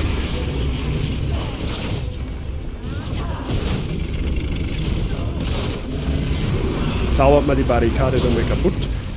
Weil ich es jetzt vergessen habe, ich zeige natürlich den Boss in aller Pracht und aller Blüte, ja? Weil er wirklich nicht schlecht ausschaut. So, schaut's den an. Ist er nicht ein hübscher?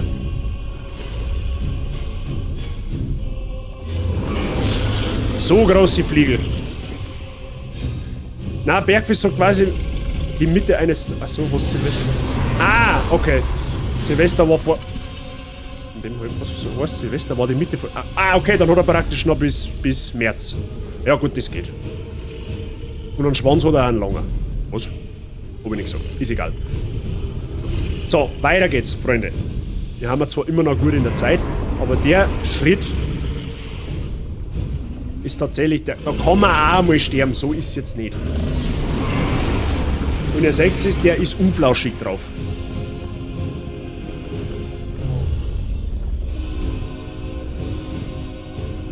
So, und jetzt lurt er wieder. Das Gute ist, Zauber, er lurt er nicht. Er lurt nur unseren Körper, wenn überhaupt. Das heißt, wenn es um Zauberei und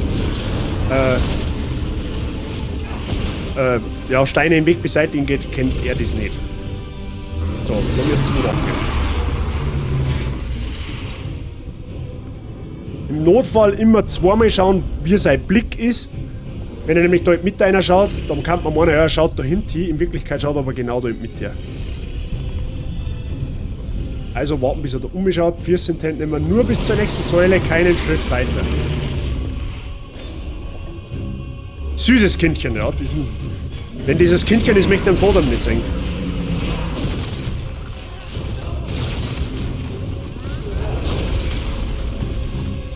So, wieder warten, schauen, wo er hinlurt.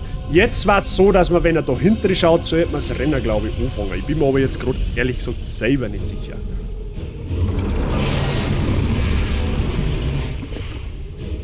Ich bin mir jetzt gerade ehrlich gesagt selber nicht sicher, wann ich da laufen soll. Ich glaube aber, wenn er da hinten schaut. Ist eigentlich eher ein Wunder, dass er einen mit 8 Augen nicht übersehen kann. Ja, jetzt hat er kurz was gesehen, aber er hat sich wieder beruhigt. Also ganz schnell 14 Cent nehmen. Also 14 Cent nehmen. Wieder dahinter zaubern. Wie gesagt, das ist ein bisschen eine Kamerafummelei, das geht aber. Weil glaubt's mir eins, ihr habt die Zeit nicht dazu, das mit Schwert wegzumachen. Gut, da ist der Fall jetzt klar. Da müssen wir warten, bis er dahinter schaut.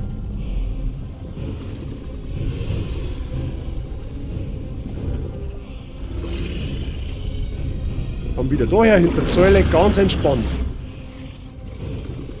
Wenn sie jetzt da eine Sekunde zu lang im Sichtfeld steht, dann greift er an. Jetzt haut er nämlich nicht mehr zu, jetzt speit er Lava. Und dann wird es wirklich kreislig. Das Ding ist jetzt, da hinten ist nämlich noch eine Blockade und die können wir von da aus mit unseren Zauber nicht erreichen. Das heißt, das ist eigentlich potenziell die Steine, wo man gern drauf geht. Ja, das ist jetzt also tatsächlich ein bisschen vom Glück abhängig. Weil wir müssen da hinlaufen. Das heißt, unsere Ausdauer geht ohnehin schon flöten und dann müssen wir noch zweimal auf das Zeichen schlagen und müssen wir ganz schnell schauen, dass wir dann über die Treppen noch raufkommen.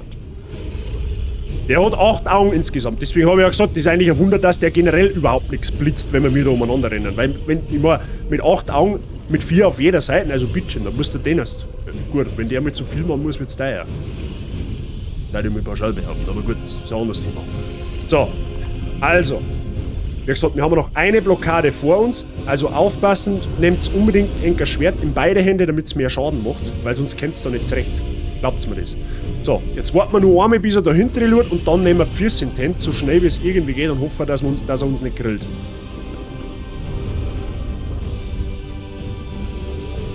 Und ab. Laufen, laufen, laufen, laufen, laufen, laufen, zuschlagen, zuschlagen. Und weiterlaufen, weiterlaufen, weiterlaufen, weiterlaufen und schon haben wir safe. Die Ex könnt ihr ignorieren.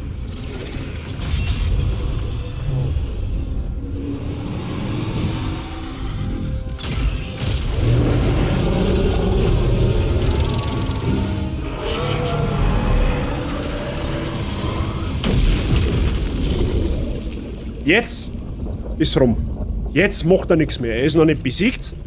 Aber jetzt kann nichts mehr passieren an der Stelle. So, ihr seht, der hat wahnsinnig viel Leben eingebüßt. Er liegt jetzt da unten auf der Matte. An der Stelle macht er jetzt nichts mehr. Ihr könnt jetzt da rumrennen und tanzen und was weiß der Teufel was machen. Es macht nichts mehr. Aufgemerkt, ganz wichtig. Da oben rennen, da ist ein Item. Und da findet man einen Ring. Was haben wir gelernt?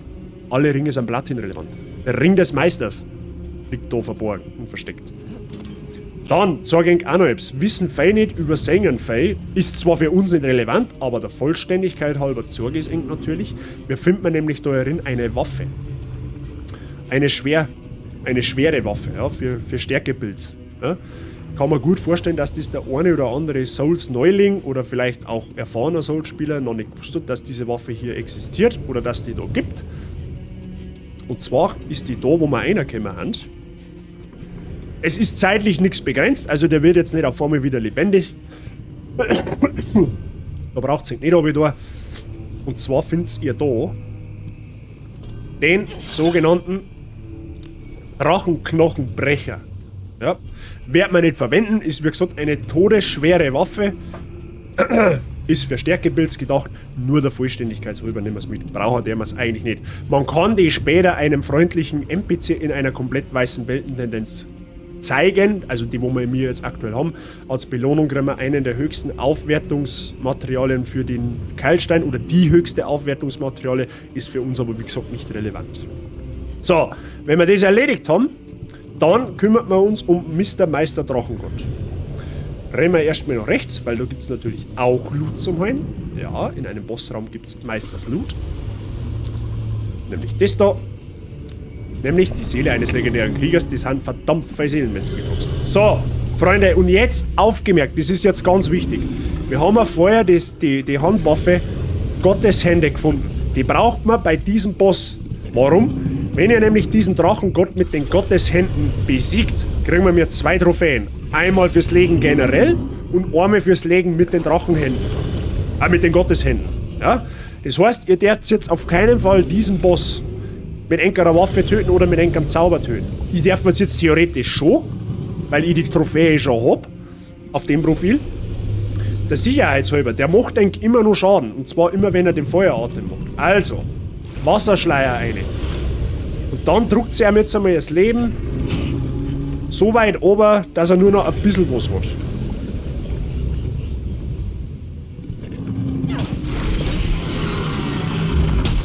Auf der Seite tue ich persönlich ein bisschen leichter. Achtung, der Feueratem macht guten Schaden.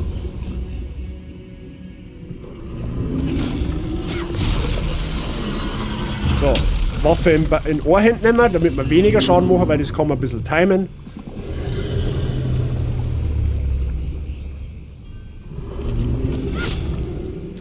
Ja, bin mir jetzt nicht sicher, ob es geht. Jetzt machen wir es einfach mit den Händen vorsichtshalber einfach ausrüsten.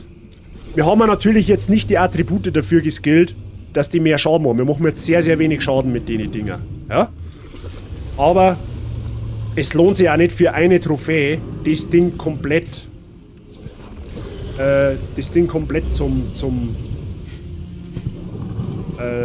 ja, es lohnt sich nicht, dass man extra für eine Trophäe die Werte dafür skillt. Das macht in meinen Augen keinen Sinn.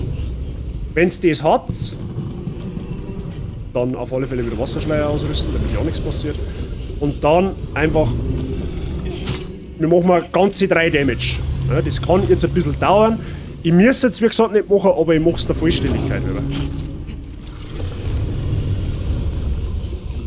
Da nicht greedy werden.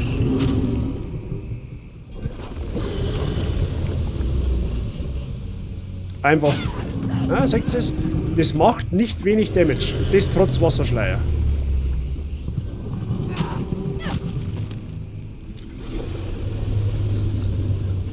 Das ist unfassbar viel, Motzog. 3 Damage ist zauberhaft viel. OP die Waffen.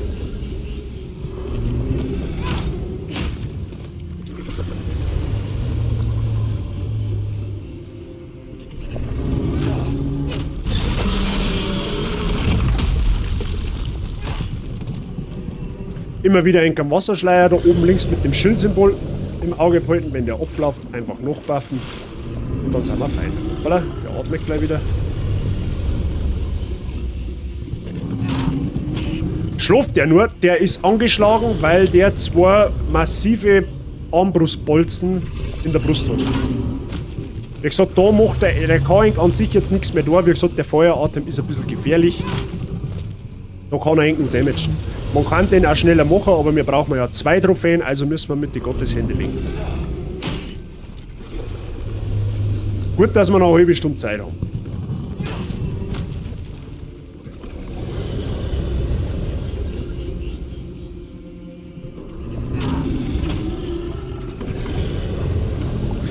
Es braucht sich jetzt keine Sorgen machen, das Leben muss nicht komplett oben, der ist auf einmal komplett weg.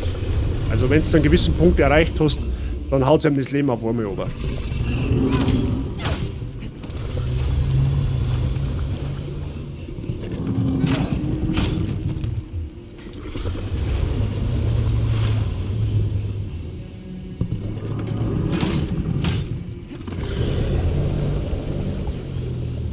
Ist ein wenig langwierig, ich weiß, und schon ist er tot.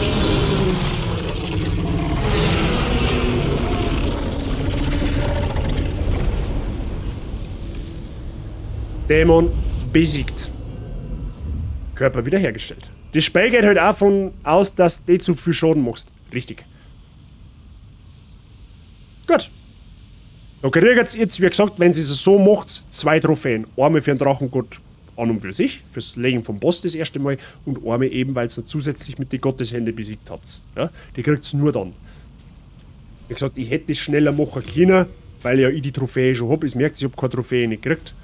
Aber der Vollständigkeitshalber nehmen wir das mit. Und jetzt, Freunde, wir haben den Keilstein bewusst jetzt fertig gemacht. Du hast die Seele eines Erzdämons erlangt. Der dichte, farblose Nebel wird dich nicht mehr beeinträchtigen. Was das heißt, das sehen wir sogar heute noch. Wir haben den kompletten Raum gelootet.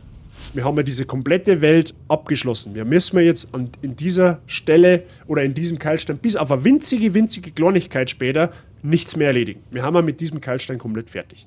Wir haben alle Bosse gelegt, die Welt ist komplett auf weiß. Wir haben die Nebelwand vertrieben, von der ich noch nicht sagen, von welcher da die Rede ist. Ab in den Nexus.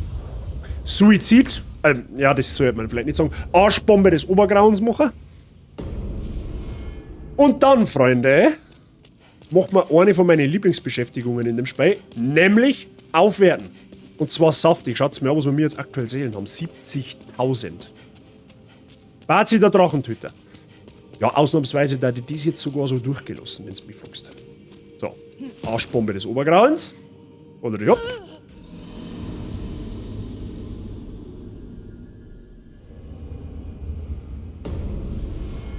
Dann holen wir uns die Seelen natürlich wieder.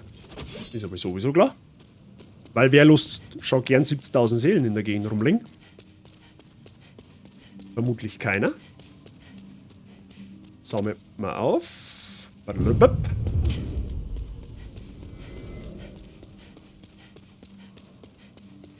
So, dann gehen wir kurz zum Lageristen. Lagert man die Bossseelen ein, damit wir es nicht versehentlich konsumieren. Und zwar haben wir jetzt einmal die harte Dämonenseele von der Panzerspinne, einmal die glühende Dämonenseele vom Flammenschleicher und die Drachengott-Dämonenseele von dem Drachengott von Eben. Alle anderen Seelen, meine Freunde, die wir gefunden haben, die gönnen wir uns jetzt.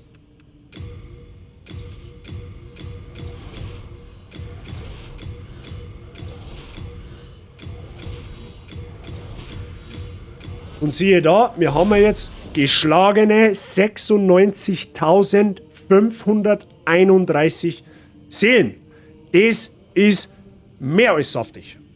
So, und jetzt, Freunde, kommt meine Lieblingsbeschäftigung, wenn ich Priesterin finde. Wo ist denn die schon wieder? Da sitzt. Jetzt werden wir uns richtig OP machen. Wir werden an der Stelle wie folgt auf. 2-mal Vitalität, 2-mal Intelligenz, was Folgendes bewirkt. Die blöde Mistsau, dass die oben dazwischen rennen muss. So. Durch das, dass wir jetzt unseren Intelligenzwert auf 18 bringen, erhöht sich auch unten rechts unsere Zauberkapazität von 2 auf 3. Das heißt, wir haben 3 Zauberslots. Wichtig.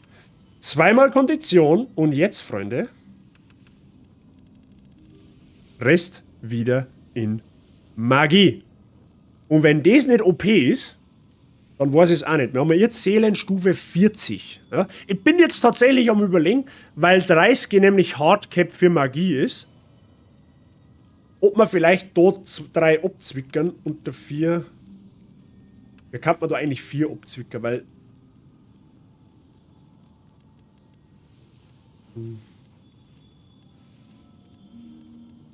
Ja, wobei, na, das machen wir so. Das passt schon. Volle Breze. Deine Zauberkapazität hat sich erhöht. Wichtig und richtig. So, jetzt muss ich nur ganz kurz schauen, ob ich nicht da irgendwas übersehen habe. Das war nämlich nicht so gut. Die Welt heilen helfen. Ja, die hilft mit Sicherheit heilen. So, jetzt passt so. Jetzt müssen wir mal schauen. Da müssen wir mal schauen.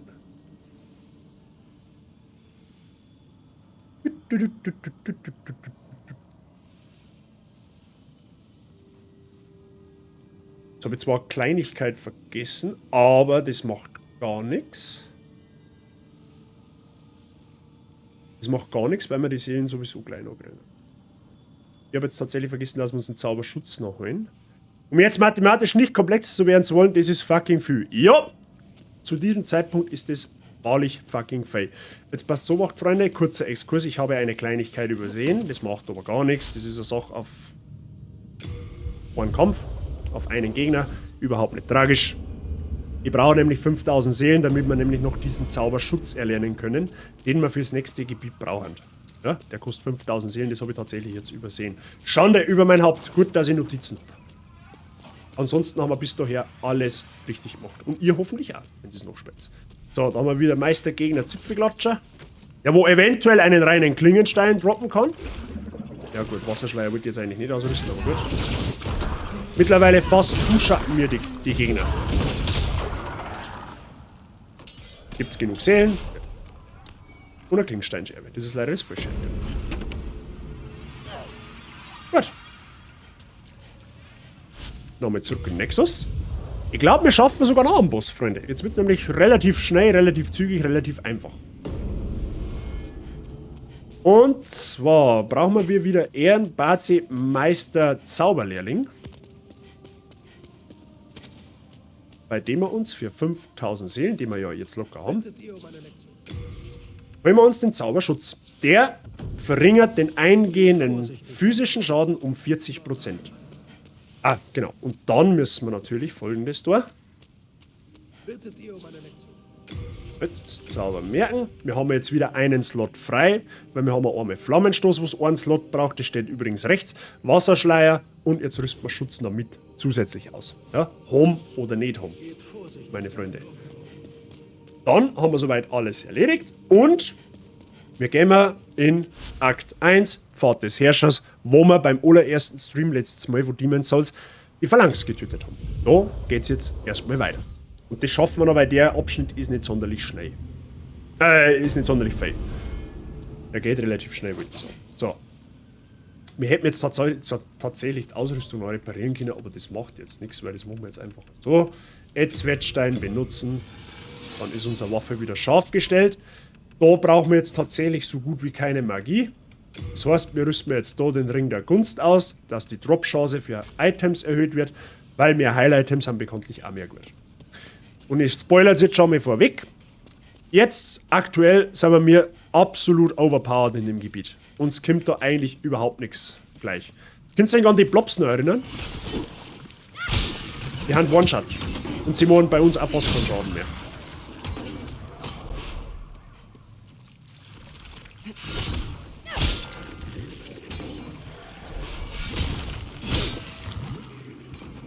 Man kann sie Spiel definitiv einfach machen, wenn man sie so spielt, mit dem Bild, was ich spiele. Wie gesagt, Magie in dem Spiel absolut OP.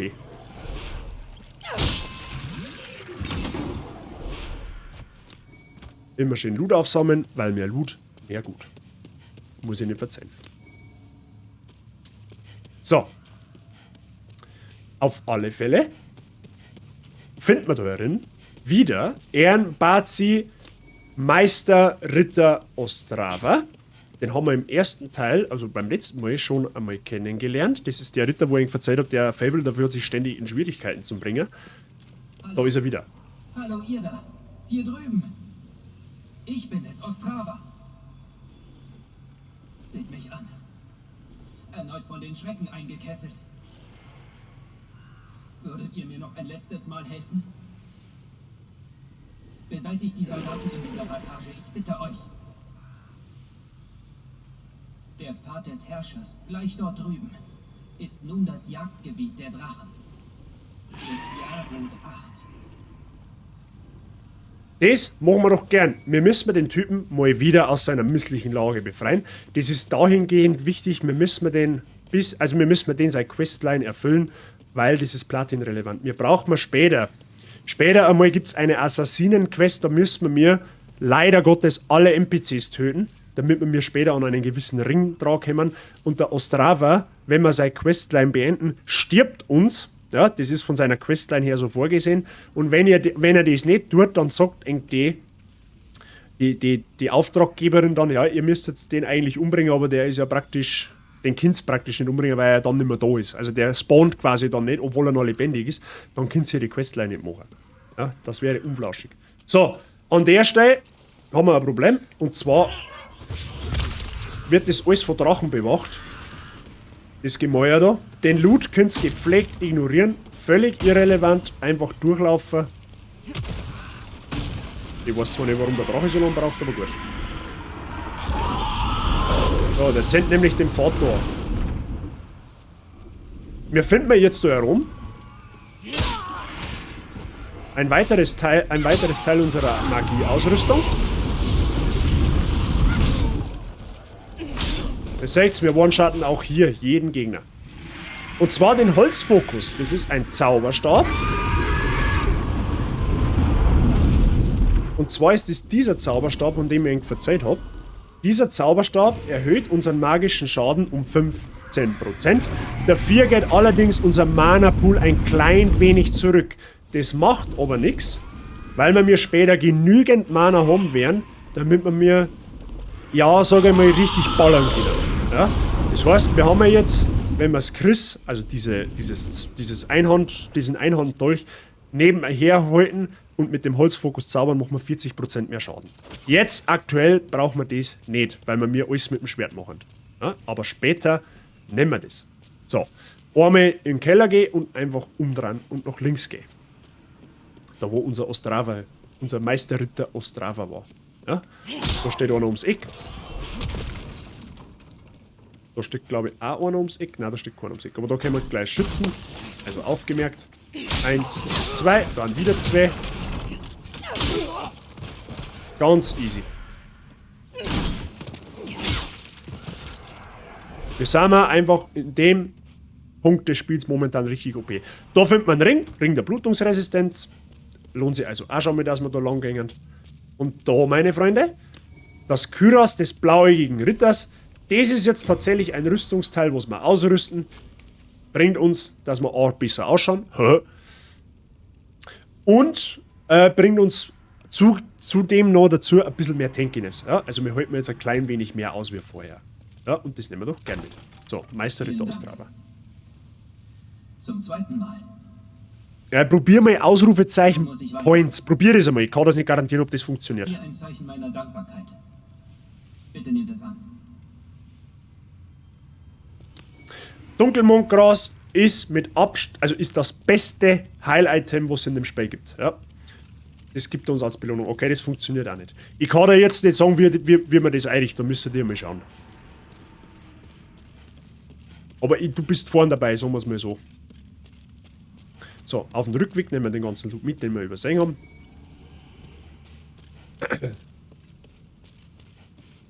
Da rennen wir jetzt quasi durch. Also wir gehen jetzt nicht wieder rechts weg, wo wir runtergekommen haben, sondern gehen wir noch einmal komplett in die andere Richtung.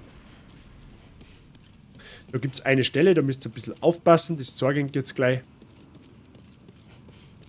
Watchtime geschubst, ja genau. Alle, Volk, alle. Ausnahmslos. So, da meine Freunde, zaubert ihr bitte Schutz, weil da kommen noch halt 5 Hunde, die könnten euch unter Umständen das Leben schwer machen. Und da wollt ihr natürlich kein Risiko nicht eingehen. Ist aber sowieso klar. Kannst du bitte chillen, danke. Das darf einiges erklären, ja. Das darf bei uns alle einiges erklären. So, da kommen die Hundis, wie ich gesagt habe. Wie gesagt, wenn ihr da mal unerwartet überfallen werdet, da sterben tatsächlich, wie gesagt, die meisten. Ja. Gibt wenig Leute, die das überleben, wenn sie es nicht wissen. Deswegen ist der Schutz vom Vorteil. Einmal durchrennen. Da ist nochmal so ein Bogenschützendepp, der wo meint, der muss aufmucken. Einmal in den Knierscheiben reinschneiden und passen tut's. Da kriegen wir Sichelmundgras, was an der Stelle nicht mehr so viel heilt, aber mein Gott, es ist gratis, nehmen wir mit. Und da rennen wir deswegen her, weil da wieder unser fahrender Händler aus dem ersten Stream sitzt. Wenn wir den ansprechen, einfach nur ansprechen, wie der geht, dann sorgen wir mir dafür, dass er zu seinem letzten Spot weiter moved, wo man auch wieder brauchen für eine Assassinen-Quest später. Und dann braucht es natürlich nicht wieder ganz zurückrennen, weil da ist nämlich links ein Tier. Wir skippen quasi jetzt einen Part der Mauer, die wo der Drache unter Bewachung hat.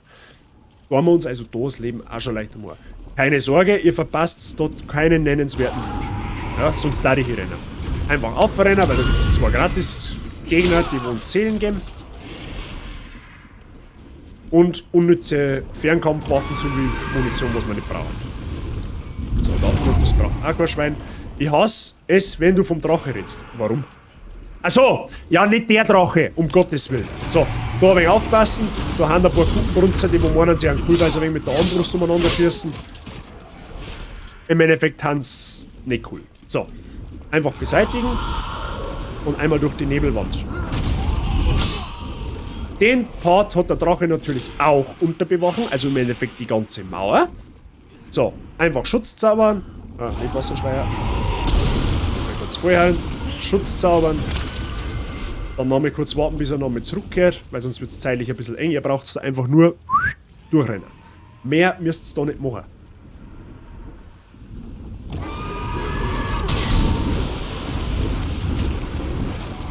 Wie gesagt, auf der ganzen Mauer habt ihr keinen nennenswerten Loot, den ihr unbedingt braucht.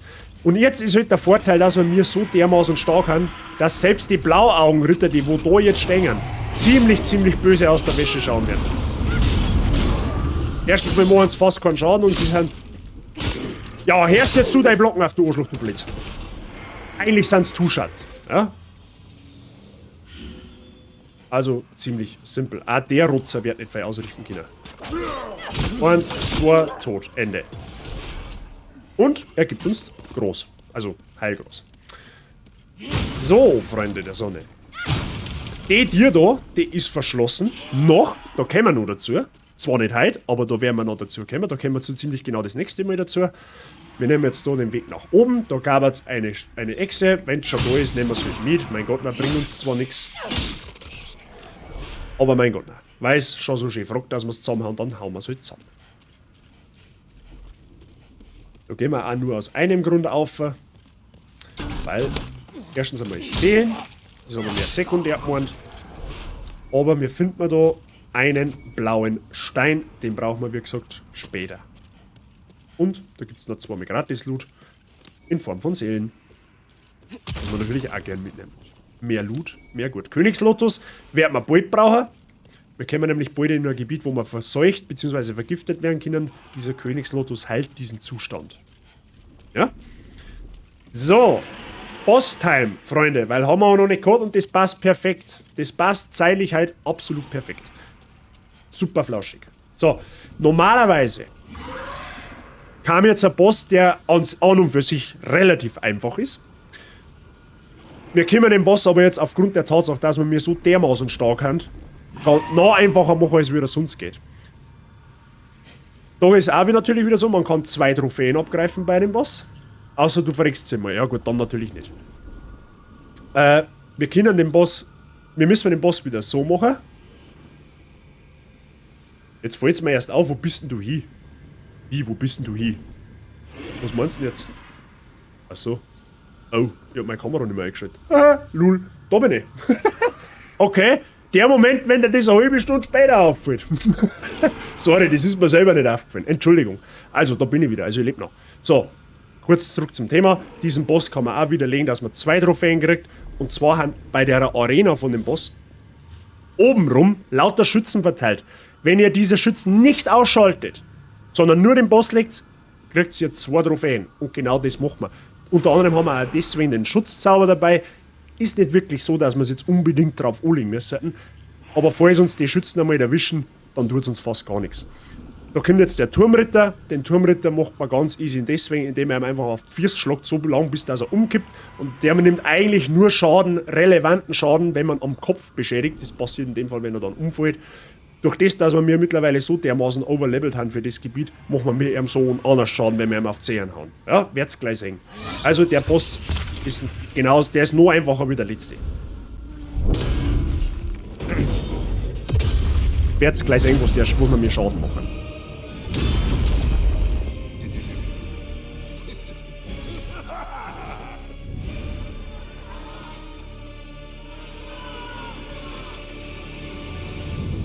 So, diesen Bruder, den beschädigt ihr eigentlich niemals, wenn ihr den so angreift, ihr seht es. Aber, naja, er macht halt auch fast keinen Schaden nicht. Ihr müsst ihm einfach ein paar Mal auf den Fersen hauen, dann sollte er irgendwann einmal umkippen. Das ist ziemlich genau jetzt der Fall. Jetzt gibt er aber nicht so saublöd um, dass ich ihn dann komplett angreifen kann. Natürlich ist es jetzt genau so. Dann war er nämlich jetzt tot an der Stelle. Dann hauen wir ihm halt ein paar Mal aufs Schienbein. Ruhig einmal ein Leben ein wenig im Auge behalten. Wie gesagt, die Schützen kann man ignorieren oder sollte man ignorieren. Aber wenn der Schutzzauber ausläuft,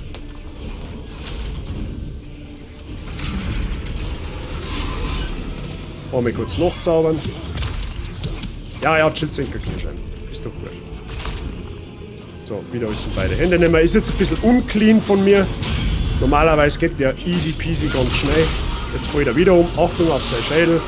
Jetzt passt es auf, wie viel Schaden man machen, wenn ich ihm auf den Schädel drisch. Bumm, bumm, bumm. Ende. 2 Schläge, Ende. Wenn der Boss stirbt, sterben auch die ganzen Schützen außen rum.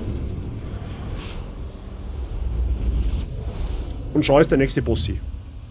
Da kriege ich jetzt, wie gesagt, wieder 2 Trophäen. Einmal für den Boss selber und einmal fürs Legen, praktisch einmal fürs Legen des Bosses und einmal dafür, dass ihr die Schützen außenrum nicht angerührt habt.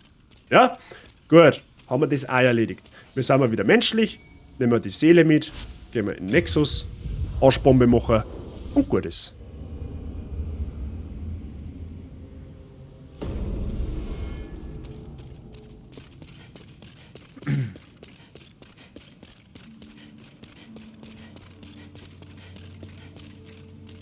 Wir haben ja jetzt, wie gesagt, schon auf einem sehr, sehr starken Niveau unterwegs, was Damage angeht, aber es wird noch besser. Es wird einfach besser.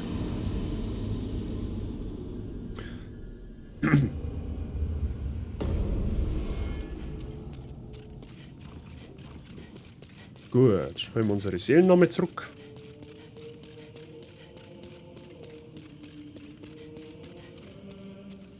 Das ist das Gute, weil die da immer an der gleichen Stelle liegen. So, Freunde. Wenn man sich die Stats so anschaut, eigentlich schon ganz passabel. Für den Stand. Definitiv. Aber, wie es da weitergeht, Freunde, das erfahren wir beim nächsten Mal. Wir haben halt sehr gut in der Zeit, wir haben sehr gut durchgekommen. Der Flammenschleier hat uns ein paar Minuten aufgehalten, aber das ist völlig okay, bei dem kann man mal sterben, überhaupt kein Thema nicht. Aber ansonsten haben wir sehr, sehr flauschig und sehr, sehr gut durchgekommen. Muss ich an der Stelle wirklich sagen. Hätte schlimmer sein können. Ja? Ich weiß, es ist vielleicht ein bisschen viel Input für die Leute, die mit dem Spiel vielleicht gar nichts zu tun haben oder die, wo sich überhaupt nichts darunter vorstellen können.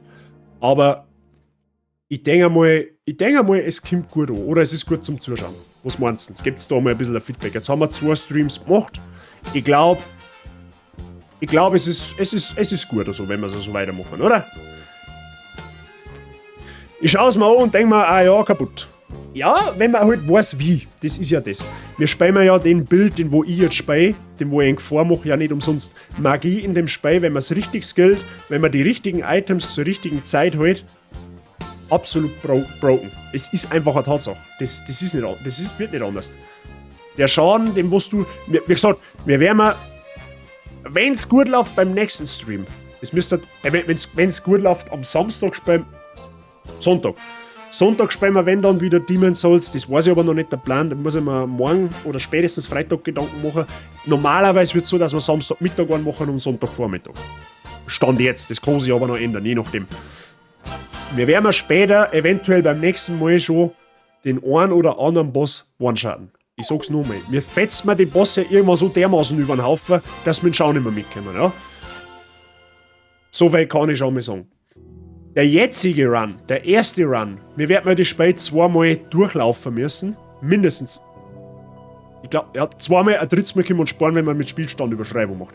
Der zweite Run geht aber an und für sich ein wenig schneller, also deutlich schneller als der erste, weil wir da einfach nur noch Bosse legen müssen. Da braucht man den ganzen Loot nicht mehr sammeln und so weiter und so fort. Da fetzen wir einfach nur noch durch. Ja, weil wir die Seelen mehrmals brauchen. Aber da sage ich mal, wenn es soweit ist. Also der Plan war jetzt, wir spielen das Spiel on Stream auf Platin, dass ich seht, dass ich keinen Scheiß verzeihe. Ja? Gut. Ansonsten, jetzt schauen wir mal. Wie gesagt, nächster Stream voraussichtlich Samstagmittag. Wie gesagt, Versprecher kann ich noch nicht zu 100%, aber zu 80% ist das sicher. Da spielen wir aber dann erst einmal weiter mit God of War. God of War 2 werden wir Samstag oder am Wochenende definitiv fertig kriegen. Da haben wir 2 vor 12. Das dauert nicht mehr lang. Dann haben wir mit God of War 2 fertig. Das wird definitiv keinen ganzen Stream nicht füllen. Für den Fall, dass es so kommt. Also ich stelle mich wieder 3 Stunden tot schon da und kenne nicht, was ich machen muss, so wie beim letzten Mal.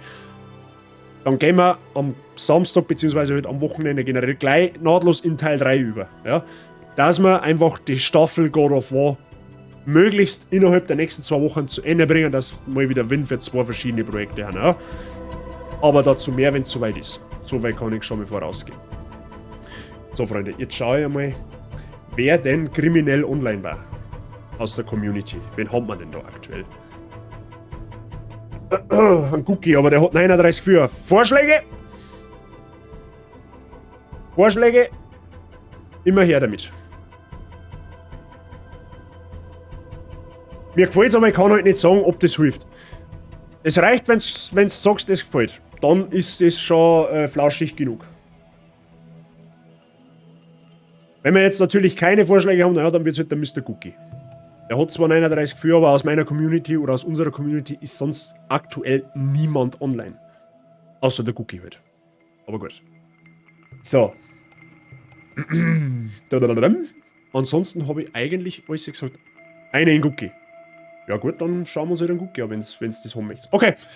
Ansonsten, liebe Freunde, vielen lieben herzlichen Dank fürs Zuschauen. Hat Spaß gemacht. Demon's Souls, ich habe so hart Bock. Das zum Zwang, oder ich habe schon lange, seit Wochen Bock, das eigentlich zum Zwang, aber ich habe halt einfach eine Zeit gebraucht, um das fertig zu stellen. Mir macht Demon's Souls unfassbar viel Spaß. Die Souls-Spiele generell, die haben so einen hohen Wiederspielwert, die kannst du immer wieder, also ich sag mal, einmal im Jahr kannst du die auch weit durchziehen und es wird halt einfach nicht langweilig, weil es immer anders läuft. Genau. Ansonsten, vielen lieben Dank fürs Zuschauen. Freut mich, dass du da wart, dass das Ding taugt. Das ist das Allerwichtigste. Ich rate jetzt zum Cookie weiter. Ein Streamer-Kollege von mir, sehr sympathischer Typ, auch ein bayerischer Streamer. Der spielt Horizon Zero Dawn, ein sehr geiler Titel. Habe ich auch schon gespielt oder auch schon überlegt, ob wir es on-stream spielen. Mal schauen. Genau, ansonsten sage ich, wahrscheinlich bis zum Wochenende, bis zum Samstag. Macht's einen ganz schönen Abend. Heute haben wir Mittwoch, fast Wochenende, Halbzeit. Bleibt's gesund. Genau, was ich ganz vergessen habe, an alle Neuen im Chat, kommt's gerne mal auf meinen Discord-Server, Ausrufezeichen Discord an der Stelle. Schaut's mal drauf, vielleicht ist was dabei für euch. Da kommt einmal im Monat, sage ich schon fast. Da kommt einmal im Monat der Streamplan online. Sage ich wirklich einmal im Monat. Einmal die Woche. Da kommt einmal die Woche ein Streamplan online. Da wisst ihr genau, wann ich live gehe, welche Uhrzeit und was gespielt wird. Ja, und du kannst mit mir schreiben, mit der Community schreiben. Vielleicht lohnt sich das. Schaut gerne mal vorbei, da hat mich gefreut, wenn ihr dabei seid. Ansonsten gerne mal auf den Following-Button drücken, wer es noch nicht da hat, der kostet nichts, aber mir da helfen. Wir haben eine Road to 100. Wir haben eine Road to 100 Follower. Das ist eigentlich der absolute Wahnsinn, dass das funktioniert hat. Aber gut, nehmen wir so mit. Ansonsten wünsche ich euch viel Spaß beim Cookie. Lasst auch gerne mal ein Follow bei ihm, da wer es noch nicht da hat. Da habt ihr noch einen Raid-Command für die Follower und für die Subscriber. Einfach bei ihm spammen, dann kennt ihr es straight aus. Ansonsten bis zum Wochenende. Merci nochmal fürs Zuschauen. Wir hören uns. Bitte euch, habe der euch. Bis zum Wochenende. Auf Wiederschauen.